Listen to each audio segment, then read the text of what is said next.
Alma thinks that with the knowledge from Magic World, it would be easy to cause a similar disaster in the dungeons.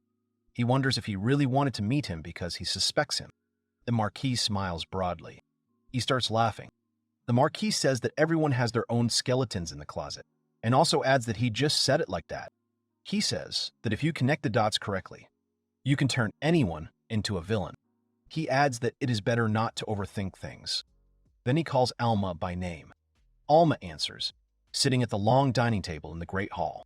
He thinks he now understands why he dislikes his father so much, and adds that he cannot tell when he is serious and when he is not. Alma thinks Hayden is cunning and never speaks directly, while Isaac is stern and puts efficiency above all else, concluding that they are completely different. Hayden tells Elma that he likes him, and also adds that Elma defeated the boss, although it usually takes a much larger group to defeat him. Elma says she takes it as a compliment and thanks, while Hayden says he didn't think his shy daughter would dare invite anyone over. Hayden notes that Elma has a strange class, but he is strong and then invites him to become his daughter's husband. The girl's almost choked. The guy says that the Marquis is making funny jokes. Lucy is coughing. The girl turns to her father, exclaiming, "Oh, father." The girl says, laughing, that this is a joke, and also adds that a commoner and a lady. Alma asks a puzzled question. Hayden approaches Elma of Edwan and claims that he can help him return to the family, or even put him in charge. Alma exclaims loudly, "What?" The girl replies that he's an aristocrat and adds that here's why. Alma clenches her fists. Alma says he is happy with his current situation and would prefer not to change anything. Hayden replies that if that's the case, he asks for forgiveness. Hayden states that they are changing the subject. Hayden says they'll get straight to the point, to which Alma asks in surprise if they're getting to the point. Hayden states that there will be another full-scale raid and says he wants Alma to take part in it. Alma and the girl look at him silently. A little later, Lucy's name is Alma. The girl asks Alma if they're going on a raid. Alma silently walks forward. He recalls the words of the Marquis, who says that someone is trying to bring about a catastrophe and adds that they want the city to burn in flames. Alma reflects that the Marquis has come to the same conclusion as him, and also notes that if a disaster occurs, thousands of people will die. The girl exclaims that it can't be, and that the raid will probably be very dangerous again. Alma replies that yes, but the Marquis wants to collect it. He thinks this is their last chance to find the criminal. The girl asks why the Marquis decided to ask them, and also adds whether he understands that they achieved everything with their limited powers. Alma thinks that the only thing he didn't like was that he seemed to be judging them, and therefore trying to provoke them. Alma concludes that he is an unpredictable person. Alma thinks that as a person with knowledge of this world, and as an aristocrat of this country, he should solve this case, but adds the word "but." Alma thinks this business is too dangerous. Alma says that one must think carefully about everything and not make a decision rashly, while the girl gives a silent reaction. Alma concludes that they need a little time. Someone exclaims, asking if he has encountered the Wandering King again. A man with dark hair drinks from a wooden mug. He sets the mug down on the table with a go-to sound. He says they're dangerous to deal with. He adds that his sixth sense tells him they're nothing but trouble. A man with dark hair sits at a table with Alma and his companion and says how good it is that he didn't go, while they silently look at him. The companion addresses him by the name Selt, and the girl, with a displeased expression on her face and clenched fists, is indignant, demanding that he warn them next time if he senses danger, because they could have died. The Celt waves his hands in fear, making excuses and saying with signs of sweat that he expressed himself incorrectly, and his companion continues to look at him with displeasure and silence. The Celt explains that he has a skill called Sixth Sense, and explains that this skill is triggered when there is a dangerous monster, trap, or treasure nearby. Celt goes on to say that most other things don't trigger his skill, adding that while it feels like a normal bad feeling, he doesn't like it himself. But sometimes it does work. Finally, Celt explains at the table that such a hunter will quickly be branded a criminal, and that he cannot thoughtlessly warn everyone left and right, after which Elma replies, "I understand," and his companion calls him by his name, Celt. The companion apologizes to Celt, saying with beads of sweat on her head that she did not know the whole situation, while Celt himself sits at the table with his arms crossed and a thoughtful, calm expression on his face. Alma muses that even in the game, hunters were often mistrusted, and that it's the same in this world. After which Celt looks away and says, "Well." The Celt admits to Elma and his companion, who are sitting at the table, that he did indeed sometimes spread false information. The companion, with a displeased look, notes that she believed him and apologized, after which she threatens to call Mabel for his soul, causing Celt to wave his arms in fear and shout, "Hey, hey, don't, please." The dark-haired guy screams that she doesn't give him any peace and that every time they meet, she deliberately annoys him. The white-haired boy named Alma says that they get along well, and Lucy adds the word "but." The girl says to the dark-haired guy, "Ah, Celt," and teases him about being all alone again, about being up to no good again, and about how he's not going to make any money gambling with his face. Alma reflects on how, although this world is similar to the game's world, it has its own differences, as there was nothing like that in the game, and wonders if the unique sixth sense skill, which detects nearby dangerous enemies and treasures, can work on other people, and then stops in thought. Alma remembers other NPCs who have said similar things, and wonders if the fisherman might have something similar, until the fisherman himself says that his sixth sense tells him to return early today. Alma muses that the description sounds quite similar, and that he doesn't know what else it could be, while Lucy and Celt drink from mugs at the table. Alma thinks that it's still not quite right and that he seems to be missing something. Celt asks Alma why he's hanging around. Celt asks if this is because he didn't tell him and apologizes, promising to warn him next time and asking him not to hold a grudge against him. And Alma replies that everything is fine and that he was just thinking. Alma says it wasn't that bad and adds that they collected a whole bunch of rare items. Alma says that yesterday they became close to the Howlords and Mrs. Snow invited them to her place, in response to which Celt, in shock, asks again. The Celt is jealous that Alma was able to become closer with the Marquise's family and believes that he should have gone with them too. The Celt reasons that, if you think about it, according to rumors, it's better not to deal with Snow. Celt says that they wouldn't get along with her, because they say that she is dark and ruthless, more like a doll than a person, and doesn't talk at all, while Alma notes to herself that Celt is only right in saying that she doesn't talk. The Celt says that since we're talking about the Howlords, they're gathering people for a new raid and official information should appear soon. The Celt reports that a stone was found in some dungeon, and the blade of black flame will be at the command. The Celt says they want the city to burn. Celt asks why they are suddenly so tense, while Lucy and Alma are silent. Alma asks Celt not to pay attention and asks what he is going to do, to which Celt replies that even without a sixth sense, it is clear that it will be very dangerous. The Celt says that he won't go there, since there are probably squabbles between aristocrats involved, and then asks Alma if he will go too. A silence passes between them. Alma and Lucy arrive at the Lachlan Adventurers Guild. The guild member says that the mistress, of course, allowed them to come at any time. But then she sighs. The guild member says that it's impossible to show up like that out of the blue, and Alma replies that he himself understands that this isn't entirely right. Alma says that it is indeed very urgent regarding the Weeping Trapezohedron, while the guild member notes that the guild will be taking the lead in the raid, and that she should know the most. Alma says there's something he'd like to check, and that he'll ask her about the massive raid. The guild employee says that, since it is them, she thinks that she will agree, but just in case she will ask her, after which Alma agrees, and the employee knocks on the door. The guild member turns to the lady and says that this is Matilda. From inside, permission to enter is heard. The interlocutor replies that it is rude now and that she is completely overwhelmed with documents. She adds that first she has a meeting and then a discussion about the upcoming raid.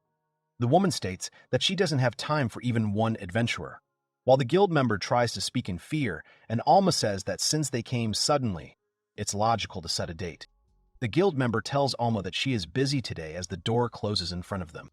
The lady exclaims that it is Alma and Lucy, and asks them to come in, while the frightened guild employee apologizes and says that this should have been said right away. The lady asks if they have finally decided to become adventurers for their branch of the guild, to which Alma replies that he has no reason for that, after which the lady says with disappointment that everything is clear. The woman clears her throat and pushes her chair back. She thanks them and remembers that they helped Mrs. Snow. She says she didn't think they would accomplish another feat so quickly, and asks what they came for. Alma asks if they know what Marquis hadn't asked him for, and her interlocutor gives a thoughtful shh in response, after which they both look at each other intently. The interlocutor asks Matilda to leave, to which she asks again, confused, and then hesitantly agrees and leaves the room. The woman pushes a pile of papers to the side. The woman says, "I see," adding that it sounds more like a demand to find a traitor in a raid, and asks Alma if that's what he was asked to do, and he replies that he was told. Alma is amazed to hear that her interlocutor already knows everything, and reasons that if a traitor needs to be found, then this mission should be entrusted to someone connected to the Marquise's family. Alma adds that, although they are clearly innocent, it is too reckless to use them, and wonders if he is after anything else, and then admits that she cannot understand him at all. The interlocutor says that rumors are already circulating within the guild that the high-level dream hole flooded utopia will open tomorrow, and adds that they will begin recruiting for a large-scale raid. She notes that, as in the previous dungeon, the monsters have become more aggressive, and strange crystals were discovered inside. Lucy asks again about the utopia inside the dream hole. Alma explains that this is a dream that God sees, and everything is possible inside them, after which she reminds that she saw the sky in the tower, and Lucy agrees that this is indeed so. Alma adds that it's a very nasty dungeon, and states that if there really is a disaster coming there, then high-ranking adventurers are needed, and the interlocutor asks why they are even discussing this. Alma says that the guild did conduct an investigation into who caused the disaster in the crypt, and then states that she would like to have access to the results of the investigation. The interlocutor asks again about the results, and replies that she has already looked through everything, but did not see anything sensible, except for the time of the king's appearance, as well as the fact that someone clearly did not act alone. She adds that no one left the dungeon, and since they also formed groups randomly, it is hard to believe that everything coincided so that the attackers all ended up in the same one. Alma reasons that, just in case, he can say that everyone he saw fought monsters, risking their lives, and adds that it could be that a person lies in such a way that malicious intent cannot be noticed, or the woman thoughtfully says, and then says, "I see," after which she invites Alma to look at the materials, saying that nothing terrible will happen, but asks him to be sure to share if he finds anything.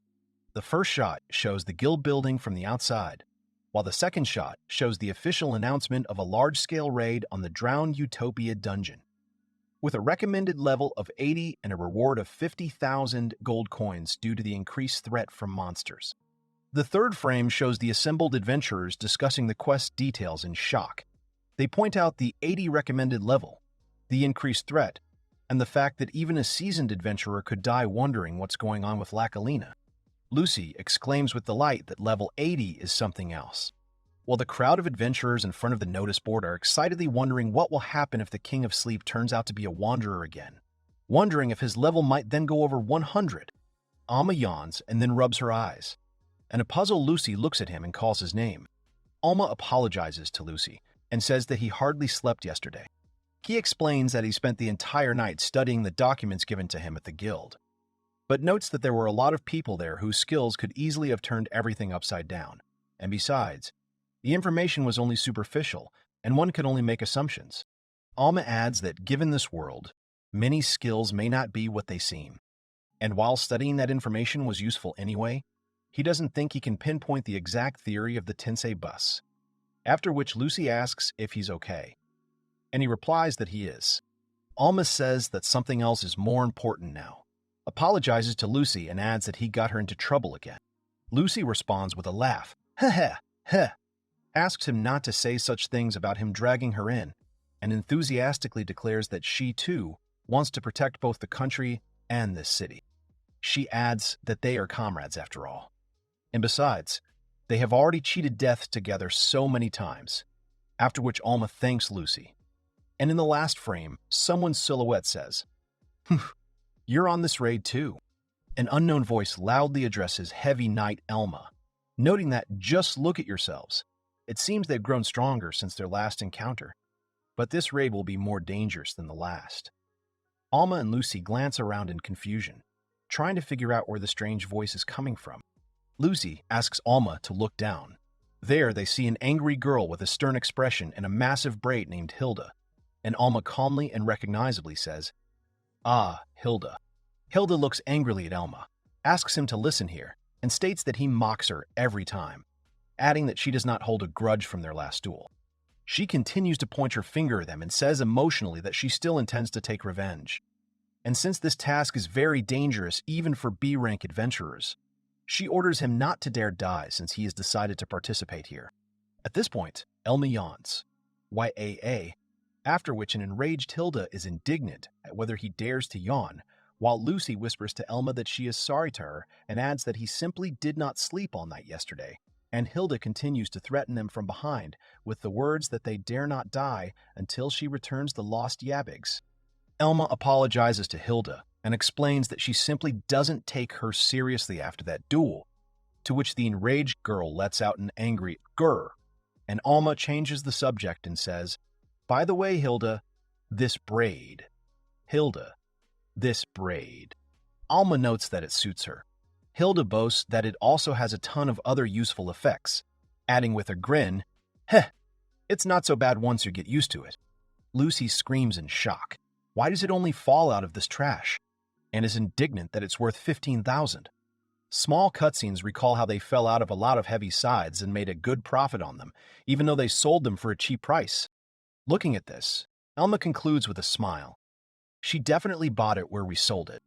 Hilda asks Elma if she can ask and clarifies whether he is also participating. In response to this, Elma states that magic swordsmen are bad in a team, and adds that their last raid showed this, and this time the dungeon is completely out of your level. Hilda angrily shouts that the guild is short-manned and states that as a Black Flameblade apprentice, she will naturally participate.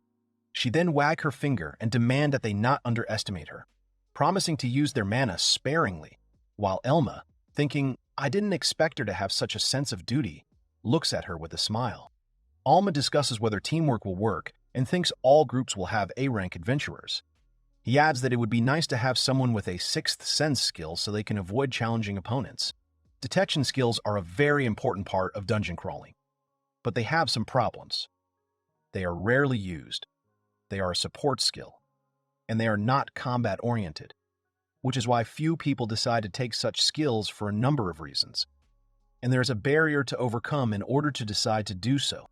Meanwhile, Hilda lets out a disgruntled declares that she's not going to rely entirely on the teacher, and then says, "Huh," in surprise. Hilda looks at Elma and asks him if he knew his teacher had such a skill.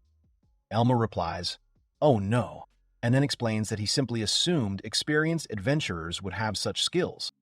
In the second frame, Hilda makes a sound with a surprised and tense expression. While she's thinking that it's nothing special and that he figured it out, Lucy remarks that she didn't think he'd even consider it, adding that there are so many skills in the world that you can't remember them all, and also saying that she never doubted him and that he always thinks more about tactics than anyone else. In the third frame, a character in the foreground announces that it appears they've managed to gather enough people to complete the Sunken Utopia. Meanwhile, Elma muses that he could explore something similar if needed, while Lucy and Hilda stand nearby. He says he has high hopes for them. He looks at the guys seriously. Teacher Kalos smiles and says that he is tired of saying this, "But I never intended to become a teacher," while Hilda indignantly waves her hands with a scythe and shouts, "Teacher, that's cruel." Hilda says it's natural for an experienced adventurer to guide newcomers, and she doesn't feel like she's doing anything special for Lucy. Lucy replies that getting this far is a result of her own efforts. Alma tells Lucy that if she feels he has some credit for this, then he has nothing to do with it, but simply gave the newbie adventurer a little guidance, to which Lucy addresses him as a teacher. Lucy calls out to Kalos, and Lucy asking if they heard, while Kalos looks towards Lucy and Alma, and Lucy stands next to Hilda. Alma asks Kalos if he was the one who suggested this guild raid, while Lucy and Hilda stand in the distance with a weapon. Hilda replies that it didn't exactly come from the guild, but rather from Marquis Halordu, clarifying that it was advice, not a suggestion, but adds something else. Alma admits that he didn't think things would get that serious, and Kalos asks him again, confused about what he means. Kalos says that there is tension within the Hollard family right now, adding that it is obvious why they are so interested in what is happening. Alma looks around as Kalos tells Kalos that he even heard about the assassination attempt. Hilda, shocked, asks again about the assassination attempt and clarifies whether it is true, and Kalos looks at her and replies that he is trying to figure it all out, in the hopes of finding the culprit. Kalos notes that this will definitely be a dangerous raid, adding that even if the entire aristocracy or the entire country becomes his enemy, he will not back down. Hilda admires her teacher and declares that if he goes, then she will go after him too, to which Kalos asks her not to follow him around everywhere. While he knows that this scythe, Hilda declares that she will now show off her weapon, adding that even a level 80 dungeon is not scary for this little one, while Kalos looks at her with a skeptical expression. Hilda listens to the words about how this raid will really be different from the last one, and that she shouldn't relax, and looks at her interlocutor with a surprised and tense expression on her face. Kalos offers to lend her his sword as it will be better, telling her to return the scythe to the shop upon her return, with Lucy and Alma standing nearby. It's the evening of the recruitment for a large-scale raid, during which the narrator and Lucy have called upon Kelt and Mabel. Mabel asks what's wrong, and Kelt, who is sitting next to her, says that he didn't think they would ever call them. Alma says that he wanted to ask them for something, and adds that if they consider it dangerous, they can refuse. But Kelt turns to Elma and asks if this is by any chance about the drowned utopia. Elma replies that it's hard to refuse when you have no choice. Alma says that she will take part in it, and also wants to know if the same stones that they saw last time when they were in the same group are involved. The Celt looks at him with sweat and surprise, then asks if he's serious. The Celt turns to Alma and says that he doesn't like his strong sense of justice, stating that only an idiot or a beggar would do such a thing. Mabel and Alma listen in silence to the conversation while Celt claims that the aristocrats' soldiers will do their job just fine without their intervention, wondering what they think they're being paid for. Alma agrees that an army of aristocrats would be much better suited for this. Celt says that besides, there is an A-rank adventurer there, Black Flameblade, and Lacalina's fate can be left to him. Celt adds that he is generally a B rank, since the difference in their strength is too big, and this shorty is generally a C rank. Mabel indignantly asks who the runt is, and states that despite being a healer, she is almost as much of a fighter as he is, while Celt answers with a smirk.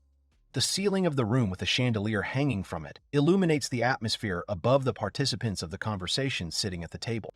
Alma says that this raid, like the last one, will be cleared in groups of 4, but adds something else. Alma explains that because of this, there is a high probability of ending up in the same group with the traitor. Celt and Mabel listen to his words, and Alma adds that this is why he wanted to call 2 people he could trust. Celt states that things are even more complicated, and he apologizes, but he is not going to participate in this. After which, he turns to Mabel and asks if she will go too, since he believes that he wants to drag them into something dangerous again. Mabel replies that she doesn't mind taking part, although she doesn't like being relied upon. The Celt shouts back with a shocked expression on his face. Lucy and Alma look at this in surprise, and Lucy remarks that she agreed so easily. A shocked Celt asks Mabel if she's going there, after which someone tugs at his clothes. The Celt looks back with a questioning expression on his face as he is tugged at the collar. Mabel holds Celt by his clothes and reminds him how he wanted to run away, leaving them to die. And then everything turned out so that Elma saved him, so he clearly wants to repay him, to which Celt panics and asks him to stop and think some more. Mabel tells Celt that she is confident that Elma can be relied upon even in this raid, adding that even if you think about it logically, he is unlikely to leave them. Mabel asks if he's sure they'll fit, noting that it's still a high-level dungeon, while Lucy nods affirmatively nearby. Alma replies that he has already planned everything and he only needs the 2 of them. Alma says that the last raid was their first time working together, and he didn't really know anything about them. But in the flooded utopia, they'll be working as a team, and he's familiar with the local monsters. If the 4 of them work together, they should be able to handle it. If they encountered wandering kings, he would have a plan in place, and they would be able to deal with them without losing anyone. Mabel says doubtfully that she had already imagined how she would be able to buy something useful with the money she earned. Mabel asks Celt, who is in debt to Elma, if he's decided what he will do yet, to which Celt replies with a sad expression, as if he has a choice. Mabel tells Celt that such a doubting face does not suit him at all, while Celt sits at the table with Lucy, Alma, and Mabel, and silently looks away. Mabel remembers Celt in that crypt and notes that his expression was very lively and even sweet back then, showing a scene from the past where the defeated Celt lies with a bloody and distorted face. Mabel adds that it suits him much better than his typical face of a hardened conman and repeat offender, while Celt covers his face with his hand in irritation. and Lucy and Alma watch from the sidelines. The Celt clicks his tongue and says that he really does have a debt to Alma, and that 2 B ranks and a C cranks are unlikely to cope without him. He says that nothing can be done, and a first-class intelligence officer will certainly help them. Alma answers Celt and gives him her hand. Alma thanks her interlocutors. Alma addresses Celt and Mabel in turn. Celt says he's looking forward to earning mountains of gold, and Mabel points out that he's usually a nasty guy. But there's something endearing about him because if you ask him hard enough, he'll always give in, while Celt angrily states he could leave right now. The carriage is driving along a road to a dense forest where a strange creature is standing near a tree. Several carriages move in a column along the road, while inside the carriages sit people wearing helmets and armor. The Celt sits in the carriage and says it's all questionable, given the enormous payoff, and most of the normal adventurers have refused. He adds that the Marquise's family has no choice but to fill the gap with soldiers while the carriages travel along the forest road. Mabel happily declares that at least they came. After which, Lucy admires her coolness, and Celt teases Mabel, saying that even though she bought new clothes, she is still short, to which she reacts indignantly. Mabel kicks Celt, causing him to scream in pain and beg for forgiveness while Alma addresses Lucy. Alma tells Lucy that her new clothes suit her too, remarking how good it was that they were able to buy them the other day, and Lucy happily thanks him with a smile on her face. Lucy sits on the couch in her new outfit, and the captions describe her equipment. The court jester's cap, worn by experienced jesters and which slightly increases speed. The precious brooch, which slightly increases item drop rates, and the singing angel slippers, which slightly increase luck. Alma tells Lucy that she would be much better off wearing clothes like this than armor, as it gives her so much more, to which Lucy enthusiastically replies that she already feels stronger. Celt tells Lucy that it suits her very well, while Lucy happily says, "Thank you very much," and Mabel indignantly tells Celt that he insulted her. A carriage moves quickly along a road against a backdrop of mountainous terrain and forest scenery, showing the wheels of the carriage in close-up as it moves. Alma triggers a status, after which a system message appears stating that wearing heavy armor has been increased to level 49 and the skill Knight's Faith has been acquired. Lucy asks curiously if this is a new skill, and Alma replies that yes, it can be useful, and adds that he also distributed the remaining skill points. Alma explains that this special skill, called Knight's Faith, grants immunity to frenzy and high resistance to sleep, though it is very situational. Lucy praises this enthusiastically, and Alma adds that several debuffs won't affect him now. She explains that both debuffs, madness and sleep, can hinder a heavy knight's ability to perform their role, but they are very rare and rarely encountered, even though the skill's concept is that the knight overcomes such debuffs through sheer willpower. Finally, Alma notes that this skill will be useful, but not now, after which he continues to study his skills and says that now he needs the next skill. Alma reads a notification that her heavy armor level has been increased to 57, and that she has acquired the magic shield skill. Alma states that this is excellent, and also notes that this skill is very useful for a heavy knight, as it coats the shield with magical power and strengthens its defense. Celt is indignant at who would show their status in front of everyone, even though they are already working with Alma, to which Alma replies that they have shown him their statuses before, so he has nothing to hide from them, and Alma says it casually. Mabel responds by asking what's wrong, stating that she didn't spend anything, while Kalos asks her if she spent any skill points. Alma tells Mabel that he would like her to invest her skill points into the Staff of Faith, explaining that once she levels up 2, she should invest all her skill points there, to which Mabel replies with a question mark that if that's what it takes, then fine. Alma says that it is clear and they have reached a place. Alma and Lucy are sitting together in the wagon, while Celt and Mabel are in another part of the wagon, and one of them says that it is kind of creepy in there. Alma explains that it is a sea devil that fights with several tentacles, and adds that if you keep your distance, it will use water magic. Lucy says that the sea devil is even a little cute, to which Celt and the others stare silently, and someone doubts that he is cute. Lucy asks again, saying something strange, and Alma remarks that if you look at it from a different angle, he might be cute. Alma takes back his words and declares that he is not cute at all. Several fighters with weapons attack the monsters in the water with a scream. Alma announces that they are also going into battle, urging Celt to attack when the opportunity arises. Lucy to attack weak spots, and Mabel to cover them. Kelt asks where he ran so quickly. He thinks to himself that he knew Elma would get everyone mad. Elma uses her magic shield skill and parries the monster's attack. Elma says there are no problems. Kelt calls him crazy, and then says that this time it will be even more fun. Elma deflects the creature's blow, then attacks and cuts it. The Kelt asks Elma if he intends to continue charging into the crowd. Elma replies that his job is to distract the enemy, adding that he's doing the job of a heavy knight. A Kelt fires an arrow from his bow away from his opponents. Another participant asks this Kelt where to aim. The arrow hits the creature right in the eye, destroying it.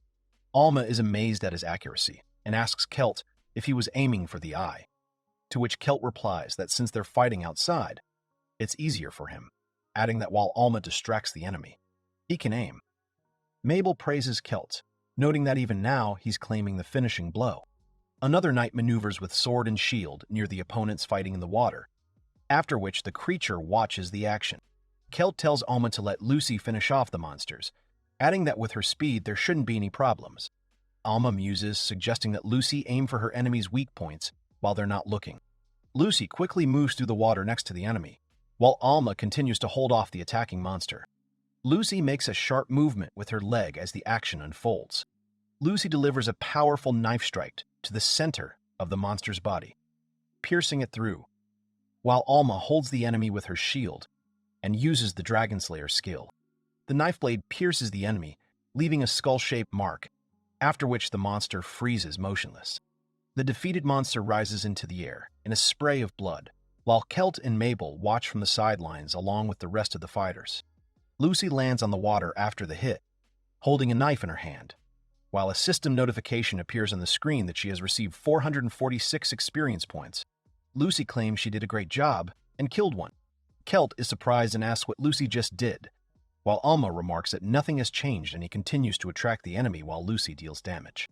One of the fighters asks what happened, and the second adds that the enemy even flew into the sky. Lucy stands in front of 3 creatures that surround her on all sides. One of the creatures suddenly rushes forward through the water, while Mabel holds a staff with an image of a snowflake in her hands. Lucy says they are all looking at her. Mabel holds her staff with the snowflake at the ready, while Lucy and Elma move along the water surface near the creatures. Mabel watches the creature turn towards her, and then something makes a sudden movement and lunges forward through the water. Elma states to the creature, addressing it, that its opponent is him, while Mabel stands nearby and the creature looks towards Elma. Lucy jumps in the air near the monster, and a bladed weapon rises next to her. Lucy delivers a blow that causes the defeated enemy to fly into the air, and a system notification appears on the screen stating that 510 experience points have been earned. Lucy announces that they've finished off the second one as well. Lucy reports that the enemy is using a water blade, and Elma urges the others to avoid getting hit. The arrow pierces the creature's torso next to the glowing magic circle. Lucy screams. Kelt holds the bow after shooting, and Elma praises him for a great job. One of the fighters on the common battlefield says that this is power. The other participants discuss what happened. One of them says that this group of knights killed 10 of them, and another wonders if these are strong enemies of about level 63, and adds that when fighting them, experience flies like that. Elma notes that Lucy has a very powerful damage build, and given her speed, she can attack weak spots for massive damage. Kelt thinks he can already feel the other attack classes crying their eyes out. The general landscape shows mountains, vegetation, a cart, and a group of people in the distance. Lucy calls the others to come, telling them to come. The fallen creature smokes near the water. The fighters rest by the fire, and Lucy notices something, letting out an exclamation. Lucy happily reports that loot dropped here, then adds that there's some here too. Kelt notes that loot drops every time, calling it the power of leveling. Mabel calls the loot strange and asks if it's potions. Elma explains that it's an alchemical ingredient called seed drops, which is used to make special potions. Kelt muses that the item could also be drunk to restore stamina, but adds that it is better not to drink it, after which he asks if it is poisonous, while Elma tells Kelt to put it in his magic bag. Elma states that one piece is worth 6 million, and Kelt, surprised, asks not to say such things with zero enthusiasm. One of the helmeted fighters notes that it is still useful to walk with them, and also adds that Alma immediately found himself in the center of attention. The fighter in the helmet says that they are here, and also adds, the girl says that thanks to him, they attract much less attention. The girl looks at them. There is silence all around. Alma and Lucy look at the girl. Isabella asks to wait a minute, and asks what she should tell them. And her interlocutor asks if she wants to say hello to them. Isabella thanks Alma and Lucy very much for helping her so much recently, and also adds that she apologizes for her father. The Celt exclaims in surprise, "Young Mistress Howlord." The armored girl turns around in fear. Meanwhile, the rest of the group notices what's happening. Mabel says she's never seen her face before, and Elma remarks that if that's true, they know each other. The armored girl says, "Mistress," in confusion, lamenting that everything was going so well. Isabella sternly asks her if she has the courage to continue, then shakes her head threateningly from side to side under her companion's stunned gaze. The armored girl addresses Elma with emotion, declaring that he shouldn't think he's done a great favor, reminding him that even though he was in the mistress's house, he's still a simple adventurer. She also urges him not to get too cocky, while Isabella stands behind her, having shouted out one last time that that was all she wanted to say. The girl turns abruptly and hurries away with Isabella, who says, "Madam, let's go." Alma watches them go with a puzzled expression. The final shot shows the entire group, Mabel, Celt, Alma, and Lucy, standing silently, completely perplexed. Alma voices their thoughts with the question, "What was that?" After which, the characters continue to exchange silent glances. A mountain landscape with greenery and a rock arch. Armored figures with spears stand around a vortex of light. One of the armed men looks into the glowing vortex. Lucy muses out loud that while she expected a dire situation, the reality exceeded her expectations, and then states that the purpose of their raid is to destroy the trapezohedron to prevent a catastrophe and to defeat the local boss. In addition to that, Alma says that Marquis Hardin warned of a traitor in the raid. Lucy, Mabel, and Celt stand together, and Lucy says that they will need to find the traitor, while Alma steps away on the water, stating that he was allowed to discuss it with them, and Celt begins his sentence with the word, "therefore." Looking at Alma states that the others cannot be trusted and that they must find the boss first. The Celt agrees to act. Lucy suggests killing all the monsters they meet, and if they find the trapezohedron, they will break it, after which Mabel urges them to move forward. Knights were assigned to the dungeon to keep watch, so that the same thing that happened last time with the Wandering King would not happen again. Adventurers have not fully explored this dungeon, so the map of the flooded utopia is incomplete. Alma says they must stop the traitor's plans, and then deal with the boss. Alma asks Mabel if she accidentally leveled up during the recent battle, to which Mabel replies no and apologizes, saying that she didn't level up at all. Alma notes that it can't be helped, since those monsters were low level, adding that they can fight the Sea Devils, but they need to edit the rest of the list of monsters they can handle. Mabel asks Alma how he knows about the local monsters if almost nothing has been explored here, to which Alma replies that there is a small loophole in the dungeons. Alma explains that the entire dungeon is considered randomly generated, but there are exceptions, as boss rooms will always be a certain distance from the entrance, so the dungeon should be considered a puzzle. Alma says so as she ponders over the map, stating that if they have at least 30% of the information, then they can draw conclusions about another 20%, and also adds that if they go here, they will get ahead of the other adventurers. Lucy says she understands whether Alma can figure out where the boss's room is, while Mabel admits she listened but didn't understand anything, and Celt adds that he didn't understand anything either. A group of characters walks down a corridor and upstairs in a flooded space. The Celt says that after this corridor they will come out into the hall. The Celt states that it is better to prepare for battle, just in case. Alma, Celt, Lucy, and Mabel are standing in the yard near the fountain. Alma is surprised and asks if there is really nothing here. Lucy notices monsters with tentacles and eyes crawling out from everywhere and surrounding them. Alma yells at Lucy and Celt to go first, promising that if they can reach that red building, they can take refuge there.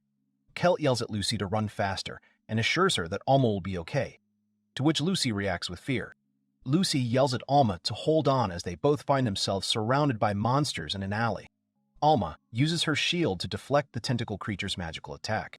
Alma deflects attacks from several creatures with her shield, causing a magic circle to activate in front of them.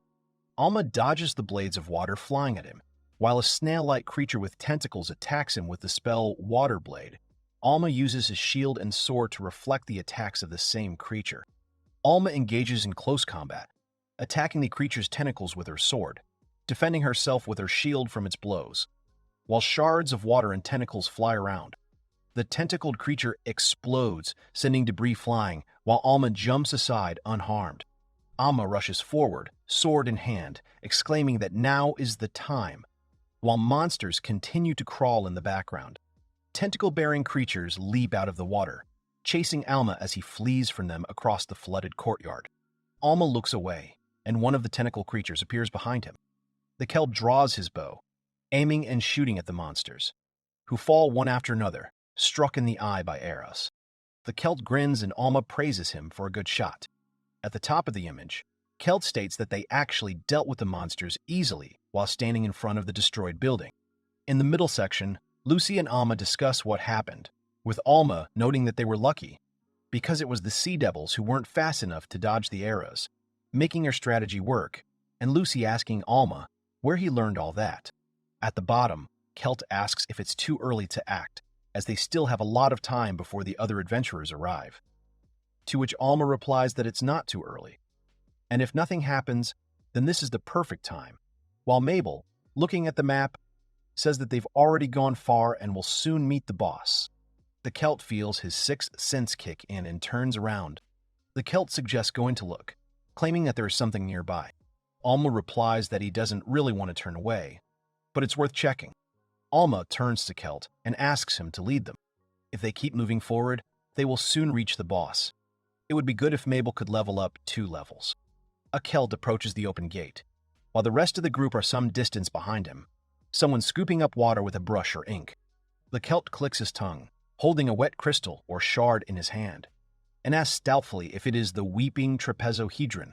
The Celt says it's a bit of a disappointment, but adds, "Okay," before explaining that one of the raid's goals was also to destroy it if found, and swings his arm to throw the item. The Celt says, "So let's destroy it," as he swings the crystal over the whirlpool. But the next moment his face becomes surprised and he says, "Huh!" The Celt flies back with a cry of pain, suddenly attacked by a mysterious creature with long hair and a clawed hand that suddenly appears from the water. The Celt falls into the water with a loud splash. Someone shouts his name, and the creature's tail disappears into the water of the swirling pool. Lucy, with a frightened face, turns to Alma, saying that while Alma, with a sword and shield, is silently concentrated and looking ahead. Alma, with a tense expression on her face, says that she has never seen such a monster before. Alma reasons that it is not deep enough for the monster to hide underwater, wondering if it really goes underground. This monster is a mixture of fish and man. Alma says that it's probably an evolved form of a rare mermaid monster, while Lucy exclaims about evolution, and Celt makes a tesk sound. The Celt explains that mermaids usually run away, but this crystal could have influenced them, and adds that most likely some special conditions were met, which is why the monster became aggressive, and as a result it hides near this rare crystal, luring victims. Alma says that he has no idea what to do yet, so he will distract the monster. Mabel and Celt cover him from a medium distance, and Celt sits silently with a bow. Alma calls out to Celt, who tells Elma that things are bad, adding that the monster's claws contain a paralyzing poison that inflicts a debuff and paralysis. Alma scolds him, talking about the need for Mabel to heal his paralysis, but then immediately argues that this should not be done. Alma muses that if she focuses on healing in a situation like this, he won't be able to protect them alone, because he doesn't know where she's attacking from. Alma announces the need to change strategy and orders everyone to remain in place. Alma tells Mabel to hold off on healing and focus on the enemy, to which Mabel replies that she understands. Alma declares that this monster must be defeated as quickly as possible, addressing everyone present. Mabel and Lucy stand ready with Alma and Celt, while Alma holds the line up front. The monster suddenly attacks from the water, rushing past the group, to which Celt reacts with a wary look. The Celt standing behind Lucy points forward and calls out loud for everyone to look there, drawing their attention to where splashes from the moving creature are appearing in the water. Lucy, with a look of extreme fear on her face, screams, as she watches a monster with long dark hair and sharp claws jump out of the water, letting out a loud roar of GRH, ah, and an information panel appears next to the monster, identifying it as Emon Stare Seren, stating her level 76, current health 2770, Seren, stating her level 76, current health 277, 77, 132. Lucy makes an sound while Mabel stands nearby with her staff. Mabel thrusts her staff forward, unleashing a magical attack of ice shards. Mabel exclaims that she dove underground to avoid the impact as water splashes around her. Alma discusses the danger of trading blows to drain health against a paralyzed enemy, and adds that the Dying Dragon's Fury ability cannot be activated. Alma states that this is no ordinary opponent.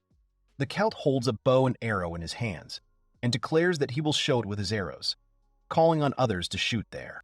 Alma replies that he understands, while the enemy with long hair moves stealthily nearby. The Celt shoots his bow, pointing over there, while the monster disappears under the water near the group. Alma quickly rushes forward towards the fallen arrow, which has stuck near the surface of the water where the siren is hiding. Alma successfully parries the monster's attack, covering herself with a shield in the form of ribs and a skull, while the siren, with her long hair flowing and a threatening grin, lets out a loud scream. Alma quickly jumps back, taking a fighting stance with her shield and sword on the flooded surface, while the siren continues to rampage ahead. The monster attacks at close range, grinning ferociously against the backdrop of a shield with ribs and a skull. Alma delivers a shield strike that sends the siren flying upwards, and Lucy exclaims that she is now. Lucy quickly rushes forward into battle as the standoff continues nearby. Lucy uses a move called Dragon Slayer, as dark streaks of energy surround the weapon, and the monster screams with its mouth open. Lucy stares ahead with a confident expression, her expression focused, while the monster's huge eye stares back at her against the backdrop of dark strands of hair. Lucy encounters doppelganger illusions floating in the air in front of her, appearing as three identical creatures with fishtails and long hair. Lucy exclaims in shock, "Seriously? And delusions?" backing away with a mixture of fear and confusion on her face, while a close-up is shown of her intense eyes. One of the sirens attacks Lucy, striking her with a punch that makes an ooh sound, while the second siren stabs her, with a close-up of the monster's dark eyes against the scales and arrow at the bottom. Lucy lets out a loud kia as she leaps back across the water, either deflecting or dodging the long-tailed monster's swift attack. Alma screams Lucy's name as she jumps away from the attacking monster, and a flying arrow cuts through the air above the water. Kilt curses and apologizes while Lucy sits in the water under the effect of a debuff and paralysis, and Alma talks about the enemy being paralyzed and going underwater. Alma reasons that right after Kelt, the monster hit Lucy. The Kelt makes a cough sound and notices that the paralysis slows down the movement greatly, while Alma, with a tense expression, thinks about how they will definitely not be able to escape now, and Mabel looks around, wondering where the enemy will attack from. Mabel loudly declares that at least one must be cured, and Alma, with irritation and concern, asks who is next. The Celt yells at Mabel, urging her not to do this and warning her that the enemy is at her feet, as Mabel activates a glowing magic circle to heal. Mabel screams as a clawed monster arm suddenly reaches out from the water beneath her and grabs her by the staff. The siren bursts out of the water right in front of Mabel, making an ominous ooh sound, and Mabel, with a tense expression on her face, tries to hold on to her weapon and fight off the sudden attack. Alma angrily curses, calling the enemy a beast, while Mabel is debuffed and paralyzed, letting out a cough sound as the siren splashes away. Siren uses her suppressing shadows ability, flying over the water towards Mabel while Alma stands nearby, ready to act. Mabel stares tensely at the monster in close-up as the siren quickly dives back under the water right in front of her. Alma reasons that the monster will no longer go completely underwater, but adds that it itself cannot move. Kelt calls for everyone to calm down, stating that Lucy better be healed, as she is the only one who can finish off this herring, to which Mabel replies that she understands. Alma decides to take action, saying, "So be it," as the monster attacks him in the water with a loud arg cry. Alma uses a magical shield to deflect a direct attack from the monster, who slams its clawed hands against him. Alma thinks hard and declares that she can buy time while the others heal Lucy. A monster with long dark hair and a menacing gaze lurks beneath the surface of the water, creating ripples in the water. Alma watches what is happening with a focused and tense expression on her face, turning her head towards her opponent.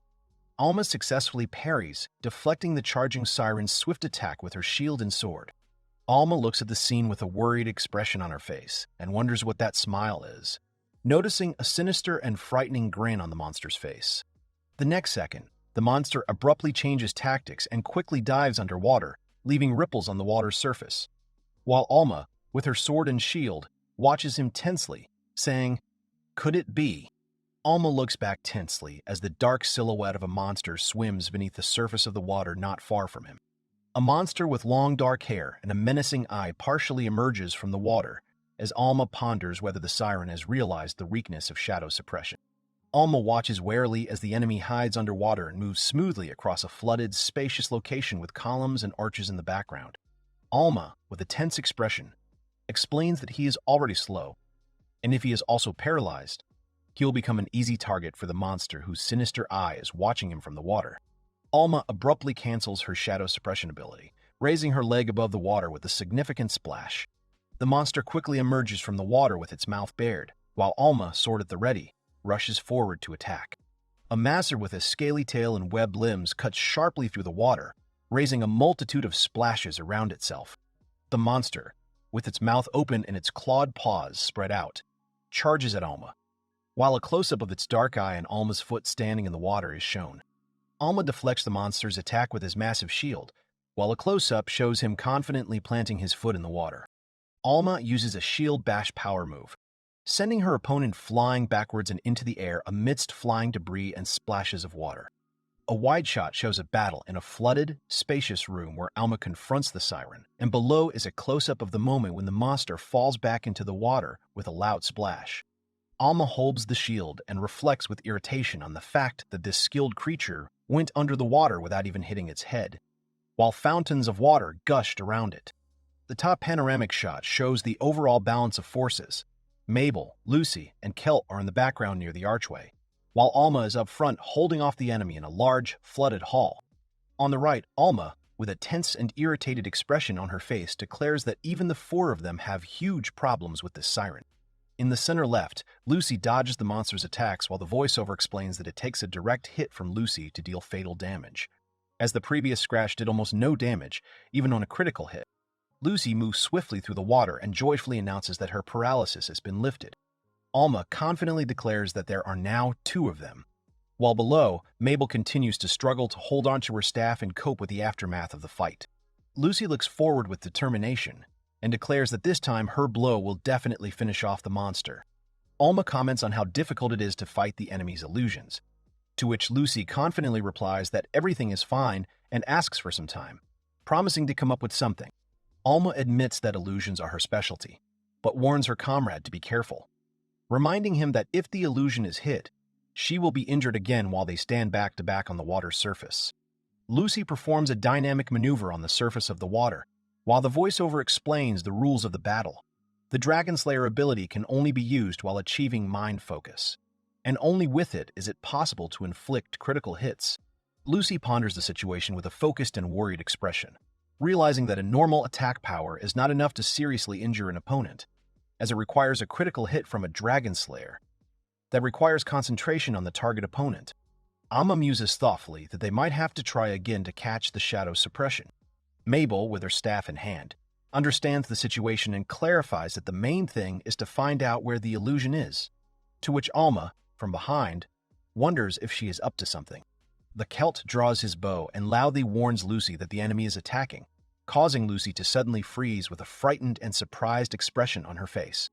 The enemy uses the Illusion Doppelganger ability, creating three identical dark monsters at once, which, splashing and menacingly, advance towards Lucy. Lucy, her eyes wide with shock and panic, is horrified by the current balance of power, repeating the running phrase, 1 to 3, as sharp blades fly around. Mabel activates a powerful spell called Mass Heal, creating a massive glowing magical sphere and an intricate pattern on the floor while standing in front of her staff. The illusions and doppelgangers created by the monster attack rapidly, moving forward with a menacing appearance. Alma praises Mabel's work, saying that it is excellent work. He strikes at a weak spot and Alma declares that this is the end. Lucy strikes, calling the move Dragon Slayer.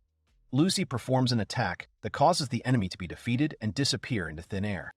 The creature makes sounds and is in the water. Alma calls the creature a stubborn beast. Alma uses a shadow suppression technique, pinning the creature to the ground.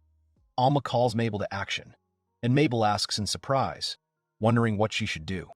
Alma reminds Mabel of their recent conversation and explains that she needs to level up, so she had to deliver the finishing blow. Mabel replies that she doesn't want to take other people's experience points and thinks it's wrong since they work together.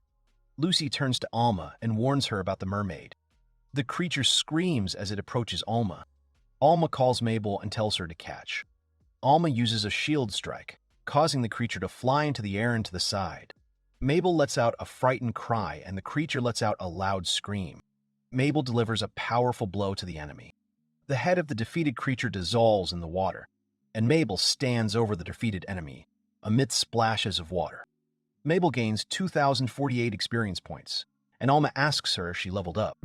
Mabel notices that her level has increased by exactly 2 points from 62 to 64, and adds that she now feels awkward.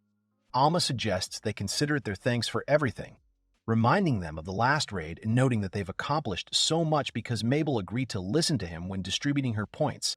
Mabel makes a confused sound, but replies that if he says so, then a gift for such. After which, Kelt interrupts her, stating that everything is fine. Kelt reminds Mabel she's forgotten that they all leveled up well in that raid. Mabel talks about how she got 10 times more experience that time than in any other raid, and notes that healers usually level up slowly. But if everyone says everything is fine, then fine. Lucy points out to the team that some equipment is dropped here. Alma and Kelt discuss the find, with Kelt surprised by the dropped equipment and saying that Lucy could go specifically to get new gear, and Alma replies that Lucy's luck is highly boosted and he is no longer surprised by anything. Lucy shows the dropped item and says it's a useful bracelet, and Alma makes a surprise sound. According to the game rules, no more than 2 accessories can be equipped, and if more are equipped, only the effects of the most powerful accessories are triggered. The item itself is called the Mermaid's Bracelet, has a re-level of 76, provides plus 15 to magical power, costs 43 million gold, and is described as a bracelet from the deep sea, imbued with the magical power of a mermaid, granting the wearer resistance to water and paralysis. Lucy holds the bracelet in her hand with a smile, showing it off with all its characteristics, while the bracelet is already put on her hand along with other rings. The Celt, shocked, repeats the figure of 43 million, after which he declares that the price is the most important thing. Alma argues that if you value equipment only by price, then when the time comes, you might need it, and if you sell it, you'll just have to accept your death. Alma adds that it's worth focusing on the usefulness, not the price of an item. The Celt shakes Alma by the shoulders, asks if he is all right in the head, and indignantly asks how often he has such a lot of money in his hands, demanding a confession. Lucy says they will give it to whoever dealt the finishing blow and offers the item to Mabel. Mabel exclaims in surprise and declares that this is definitely wrong. Lucy replies to her that such was the agreement. Alma offers Mabel a bracelet, reminding her that they received expensive equipment last time, while Mabel indignantly asks why they would give it up so easily, since they don't need the increase in magical power anyway, and urges Alma to at least think a little. The Celt asks Alma if he can find another one of these creatures, adding that he would like to get past the others as quickly as possible, to which Alma responds with a thoughtful sound and asks not to worry, as it will take them a very long time to get here. Lucy hands Mabel the bracelet, offering to take it and use it, explaining that if Mabel has more magical power, then the chances of everyone's survival will increase, after which Mabel holds the received item with her eyes closed. Mabel waves her arms in confusion, makes frightened sounds, and says that she is afraid that the bracelet will suddenly hurt her while someone puts it on her hand. Alma turns to Mabel and tells her to distribute the points in the Staff of Faith. Mabel hesitantly agrees and opens the monk's skill tree menu, noting that the skill isn't as effective in combat and is expensive. Alma assures Mabel that the Staff of Faith is, in principle, full of unique skills that are not always useful, but this one will help and will be useful to them as insurance, after which the whole team continues on their way. The Celt turns to Alma and says that and adds that in such high dungeons you never know what might come in handy, after which his gaze suddenly sharpens. The Celt stops and looks ahead at the huge building standing in front of them in the water, and Alma calls out to him and asks what he is doing. The Celt claims to hear the sound of one person's footsteps, and then warns the others that someone is approaching. The steps of an approaching person, accompanied by the sound of falling drops, are clearly visible on the stone floor. The team lines up in front of the architectural structure under the moon against a swirling sky, and Alma orders everyone to prepare for battle, no matter who is coming. Alma adds that even if it is a human, many more people die in battles with humans. The team tensely freezes in their battle positions as footsteps sound as Alma, Celt, Lucy, and Mabel prepare to face the approaching threat. The Celt draws his bow, and a dark silhouette in a cloak with a sword descends the stairs to the sound of footsteps.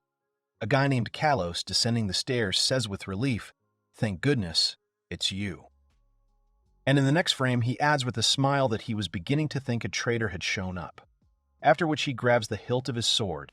Kalos tells the team that they defeated the Bone Lord, so he can trust them, after which Alma thoughtfully says the name Kalos.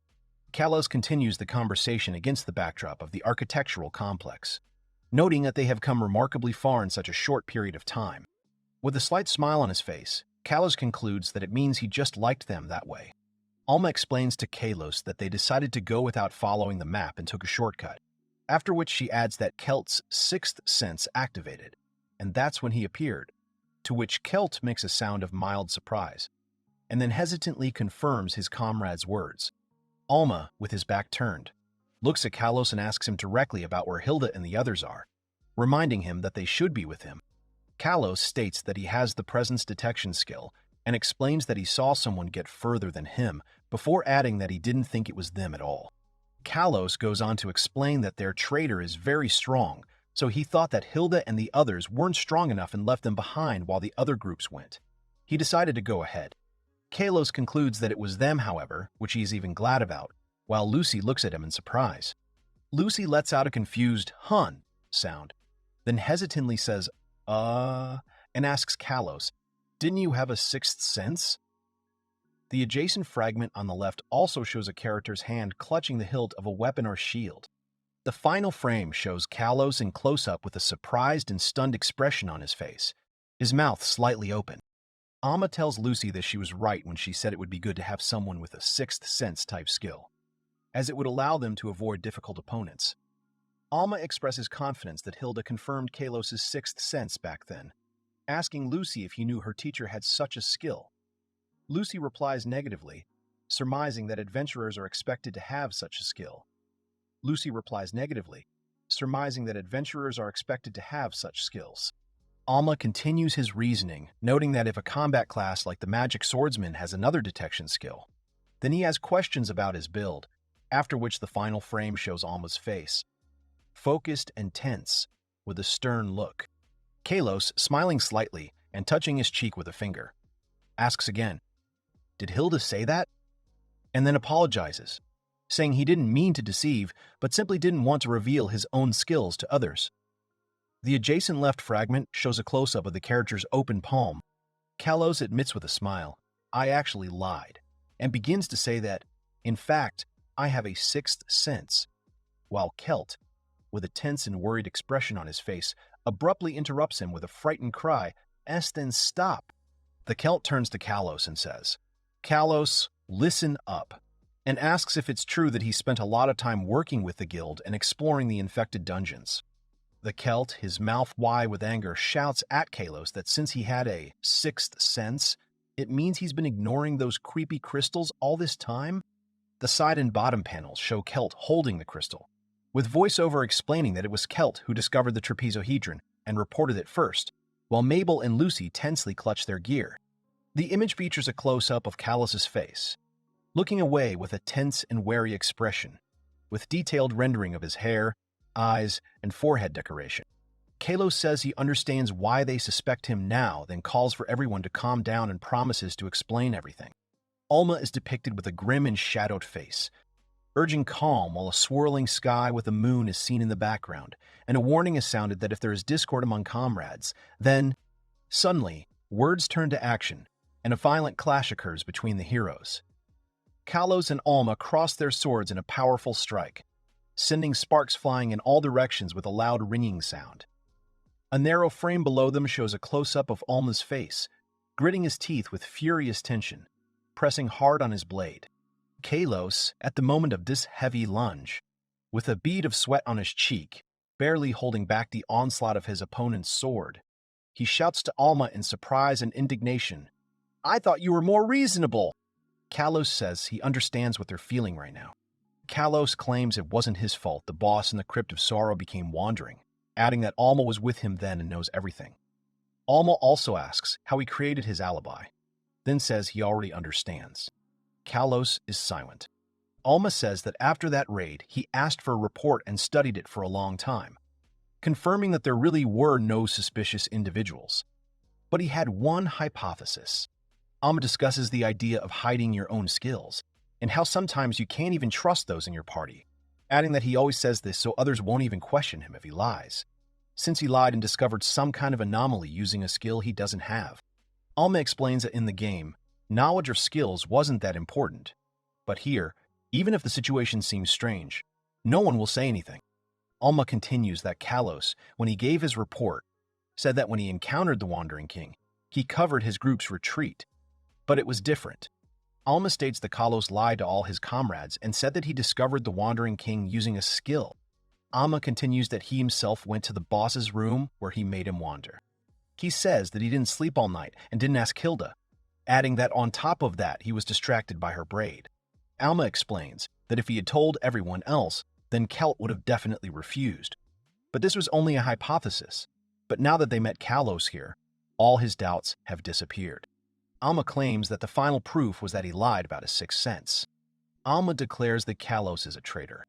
Alma accuses him of trapping other adventurers and creating wandering kings.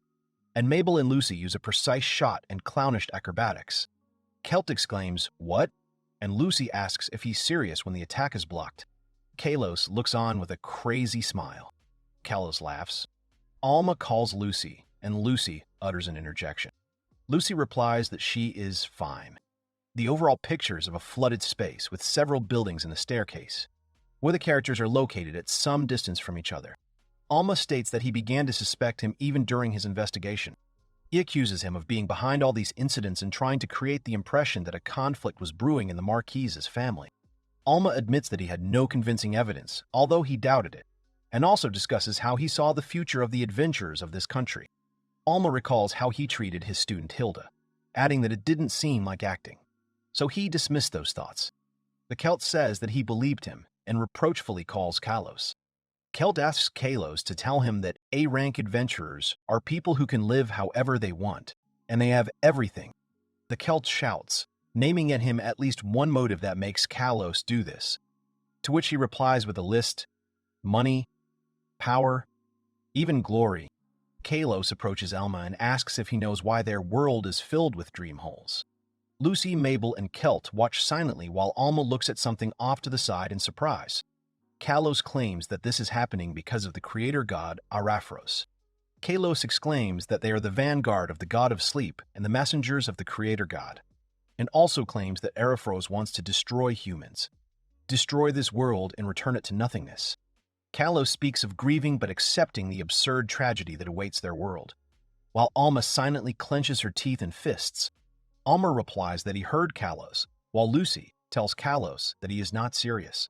And Kalos continues to broadcast about how they have chosen the path of saviors of the dreams of this dying world, to which Kelt indignantly shouts, asking what kind of nonsense is this about the story of Icarus. Kalos states that he has honestly wanted to fight Elma for a long time, and then summons a dark flame. Kalos joyfully urges him to come on and show the strength of a true hero. Alma reasons that he is uneasy. His mind is completely clouded, and he will not listen to them. Alma states that he is simply saying what has been filled his head with, and that there will be no constructive dialogue. Alma thinks that what worries him most is that he doesn't know anything about the cult that Kalos is in. Alma muses that it seems that Kalos now feels that nothing is holding him back anymore, and that his ultimate goal is now completely different. Elma approaches Kalos and asks if he just wants to enjoy the battle now, to which Kalos replies that he is glad Elma understands him. Kalos enthusiastically encourages them to get started and suggests that they entertain each other. The dark flames rush forward, and the watching companions notice the attack, with Elma shouting that the dark flames are targeting the target. Elma dodges the flying balls of dark flame, but one of them explodes right behind him, destroying the wall of the building. And Kalos watches on with a frown. The other participants also dodge the attacks. Salt runs through the water, causing splashes, and Lucy acrobatically dodges the explosion of another projectile. Mabel tries to escape from the dark flame chasing her and lets out a tense interjection. Mabel clicks her tongue in irritation, leaping to the side to avoid the attack. Kelt uses his shadow dive ability to take cover with Mabel from a flying projectile, which explodes and crashes into a nearby rock surface. Elma commends Kelt for his excellent work, noting that his shadow dive neutralizes the attack, and adds that if either of them had been hit, they could have died. Kalos smiles and notes that they are quick thinkers and, most importantly, trust each other, adding that he had thought about getting rid of both of them at once. Elma thinks that the Black Flame Blade is a traitor and that this is the worst-case scenario he could have imagined. Elma muses that although they have the numerical advantage, Kalos' level is much higher than theirs. Kalos is called a hero even among other high-ranking adventurers, and almost every attack from him could be fatal to them. Elma reflects that he immediately understood that if the man called a hero turns out to be a villain, it would shock the whole world. Kalos says, "So, who should I start with?" While Elma thinks about how he couldn't tell anyone about his assumption right away, but if they believed him. The Celt looks around with a worried expression and cries out, asking where he went after Kalos suddenly disappears from the platform. Lucy looks up with a horrified expression as Kalos leaps into the air with his sword in hand. Elma yells at Lucy to look down, to which Lucy looks up with a panicked expression. Kalos uses his illusion double ability, creating multiple copies of himself that surround Lucy in the air and rapidly attack her from different directions. Kalos cuts the illusion and says that there are 3 Lucys in front of him. He says Lucy is lucky, but it won't help her. Kalos yells at Elma to hold his shield tight as they work together to hold off the enemy on the water's surface. Kalos delivers a powerful sword strike to Elma's magic shield, causing Elma to frown tensely and let out a pained cough sound. Alma is thrown aside and Lucy screams his name. Kalos appears before her, telling Lucy that she needs to think about herself now. The girl is frightened. Kalos exclaims, "Ouch!" as he loses his balance on the water's surface, while Elma uses her shadow suppression skill, and Lucy is caught off guard by the whirlwind around her. Lucy goes for a Dragon Slayer attack, but Kalos easily dodges it and calmly states that it's too obvious an attack. But such a skill would be effective when fighting someone of his level, after which he adds with a smile, "Elma teaches you everything, right?" Elma notes that Kalos still underestimates their combat power, as the health bar with the life shield status is displayed on the interface screen. Lucy, with surprise and fear on her face, exclaims, "This skill," watching what is happening. Elma uses the powerful ability Dying Dragon's Fury and thinks that almost no A-rank adventurer should know about Smoldering Fangs. Kalos smiles and spreads his arms, saying, "Wow, you're really making good use of those smoldering fangs." Elma, with a shocked expression and wide eyes, exclaims, "What?" while Kalos, with an excited and delighted face, says, "You're funny." Kalos is surprised, and the inner rectangular blocks of text read, "This man does not realize what he is doing." Elma is in the center in a fighting stance, while the supporting shots below show the rest of the group tensely. Elma reasons that if Kalos were simply talented and strong, he could defeat him. Elma, in full battle gear with shield and sword, confronts Kalos, who stands in the distance against a backdrop of stone walls. The narrative then continues with the idea that the enemy also possesses extensive knowledge of this world, making him even more dangerous. Water splashes from sudden movements, and a close-up of a tense Elma is captured, determinedly preparing for battle and parrying or delivering a sword strike amid flying sparks. Elma engages in a fierce clash, crossing swords with her opponent as the tension in the fight reaches its peak. Kalos looks at Elma with a wide grin and states that this is not enough, asking the question, "Or did you think that this would be enough to go at me head-on?" While Elma himself uses the skill Dying Dragon's Fury, greatly increasing damage and attack speed. Lucy performs an attack that has the words "critical" written above it, and the numbers 4, 5, and 6 fly past the sword, striking Kalos' weapon with the resulting fumes. Lucy uses her dice roll ability while floating in the air above the building, while Kalos watches from behind his sword with an intense and serious look. At the bottom of the frame, Elma makes a thoughtful sound as she peers over the edge of a skull-emblazoned shield, which emits a dark aura and shadowy effects. A powerful strike, accompanied by a large skull silhouette and flashes of light, and in the accompanying footage, Kalos muses in surprise, saying, "I didn't expect a skill that increases critical damage?" It's not just Elma who's dangerous here. While Lucy makes a swift movement in battle, Kalos with a wide, manic grin and wide eyes, saying, "I need to watch my attacks carefully." Kalos, with a confident expression, easily dodges a projectile that flies past his head, muttering, "Easy." In the next frame, the character jumps and declares, "That attack won't hit me," while Kalos looks on calmly. The Celt uses his Assassin Strike skill, unleashing a series of swift and powerful sword strikes on Kalos. Side shots show the tense and focused expressions of the combatants, accompanied by sound effects. The Celt kicks Alma in the head, shouting the word, "Hail."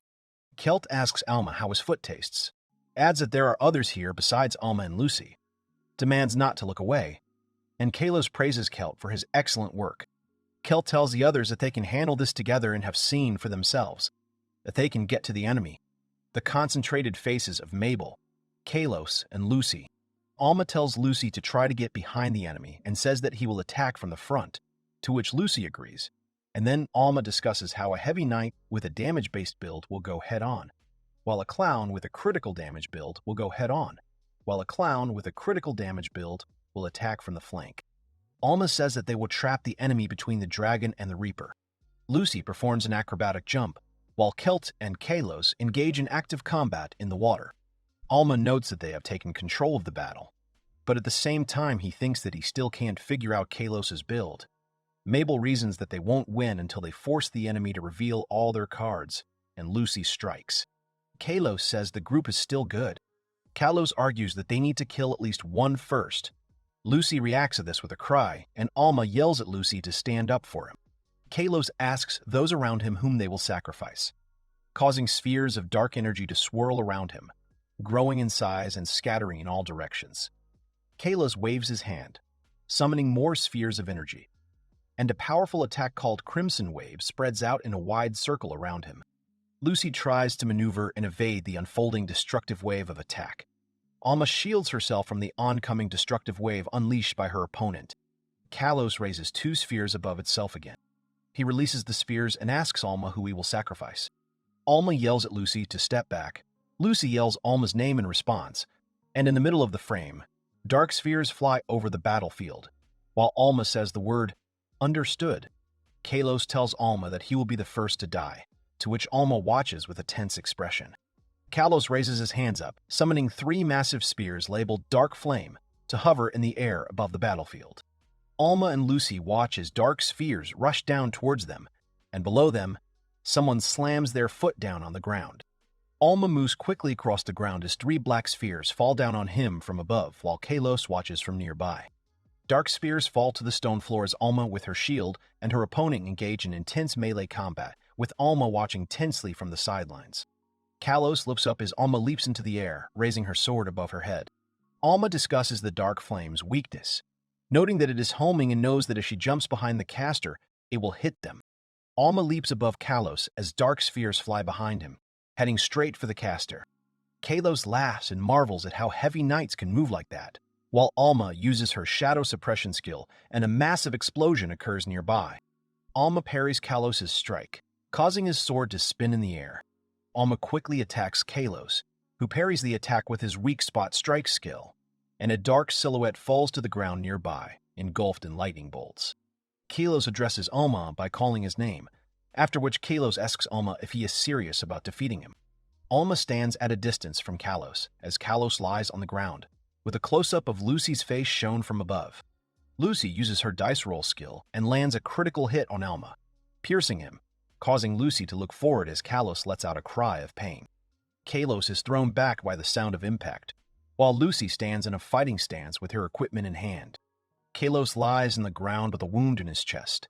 Lucy holds the blade in her hand and whispers that she did it, and Alma watches on while Lucy says that they can win. Kalos scolds and says that the others are really strong, after which Alma remarks that they are fighting with all their might, and Alma happily confirms this, wondering how an A-rank adventurer who is called a hero would miss such a blow. Alma muses that everything is going too well. Lucy calls his name in surprise, and Kalos asks him again what he said. Alma reasons that, given their opponent's rank, they're winning too easily, acknowledging their powerful and dangerous attacks. He adds that when they corner their opponent, they should have pulled out their trump cards, but now they're only allowing themselves to be hit, which is clearly an unsuitable fighting style for someone who's risen through the lowest defense class. Kalos stands with his back to the screen, touching his head with his hand, wondering if he has that skill, while a powerful circular explosion of energy occurs in the center of the screen, raising up rock debris around him, and in the background stands Alma, ready for battle. Lucy and Alma look on in amazement, while Kalos thinks about the depraved society of aristocrats and the adventurers who work for them, reasoning that they are born with power. Kalos continues his thoughts about how these people don't need anything and have no problems. Kalos smirks and says that all this irritates him, while Alma deflects the sword strikes. Kalos continues to talk about how these people live a wonderful life, smoothly and calmly. Their whole lives are pursued only by success. They always choose those who are close to them, and in the background you can see Alma, Lucy, Mabel, Kelt, and a sword lying on the ground. Kalos yells hatefully at Alma that he hates people like him, while Alma looks at him with a tense expression. Kalos looks away as a dark, circular vortex of falling glowing particles forms above his outstretched hand. Alma looks at it in surprise and says that it is a necklace, while a necklace of pain with protruding nails appears on Kalos's neck, accompanied by a system window describing its stats, which lists a recommended level of 78, attack power plus 24, magic power plus 24, magic power plus 23, cost 37 word G, and an explanation that the cries of those whose souls are trapped in the necklace do not release the wearer, and the wearer takes double damage from debuffs. A hand grips the hilt of a sword against the backdrop of a glowing magic circle. Kalos holds the black sword of Gehenna, and the system window shows its stats. Recommended level 95, attack power plus 73, cost 102,000 certain sets. The description says that in this world there is a sword that can only be found at the end of the earth. According to legend, anyone who wields this sword will be cursed by the Lord of the Abyss, and the owner of the sword is always under the effect of poison.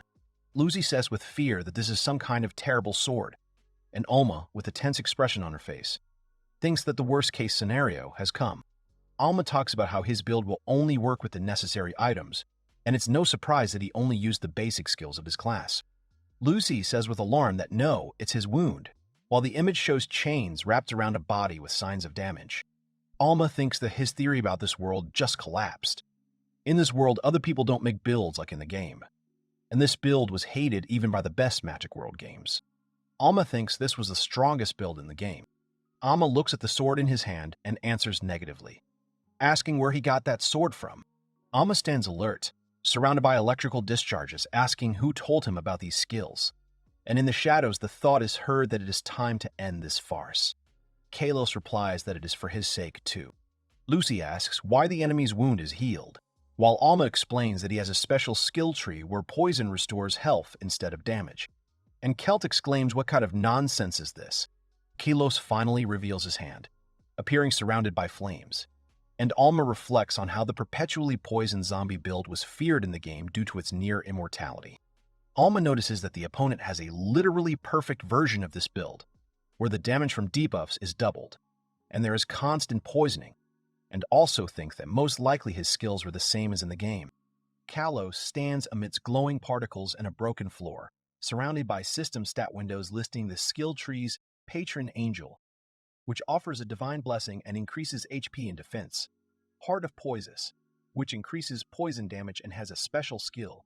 And Demon Food, which includes the skills Rat Killer Overlay, which increases attack power while under damage over time, and Dark Energy, which allows you to convert HP to MP. Kalos asks Alma how long he can last now, while Alma himself stands some distance away, holding the sword. Kalos touches his neck under the halo above his head and says the word "so," while Alma looks at him with a tense expression. An arrow pierces Kalos' shoulder, after which he pulls it out, saying that it is useless, and Kelt, with a tense expression, calls him a monster, while the wound on his shoulder instantly heals. Kalos walks across the stone floor with his sword towards Alma, who watches him, thinking about how the poison effect has lowered his stats. But Alma reasons that given the immense stats of his sword and the attack power buff from the punished rat killer, the Dying Dragon's fury skill is clearly inferior here.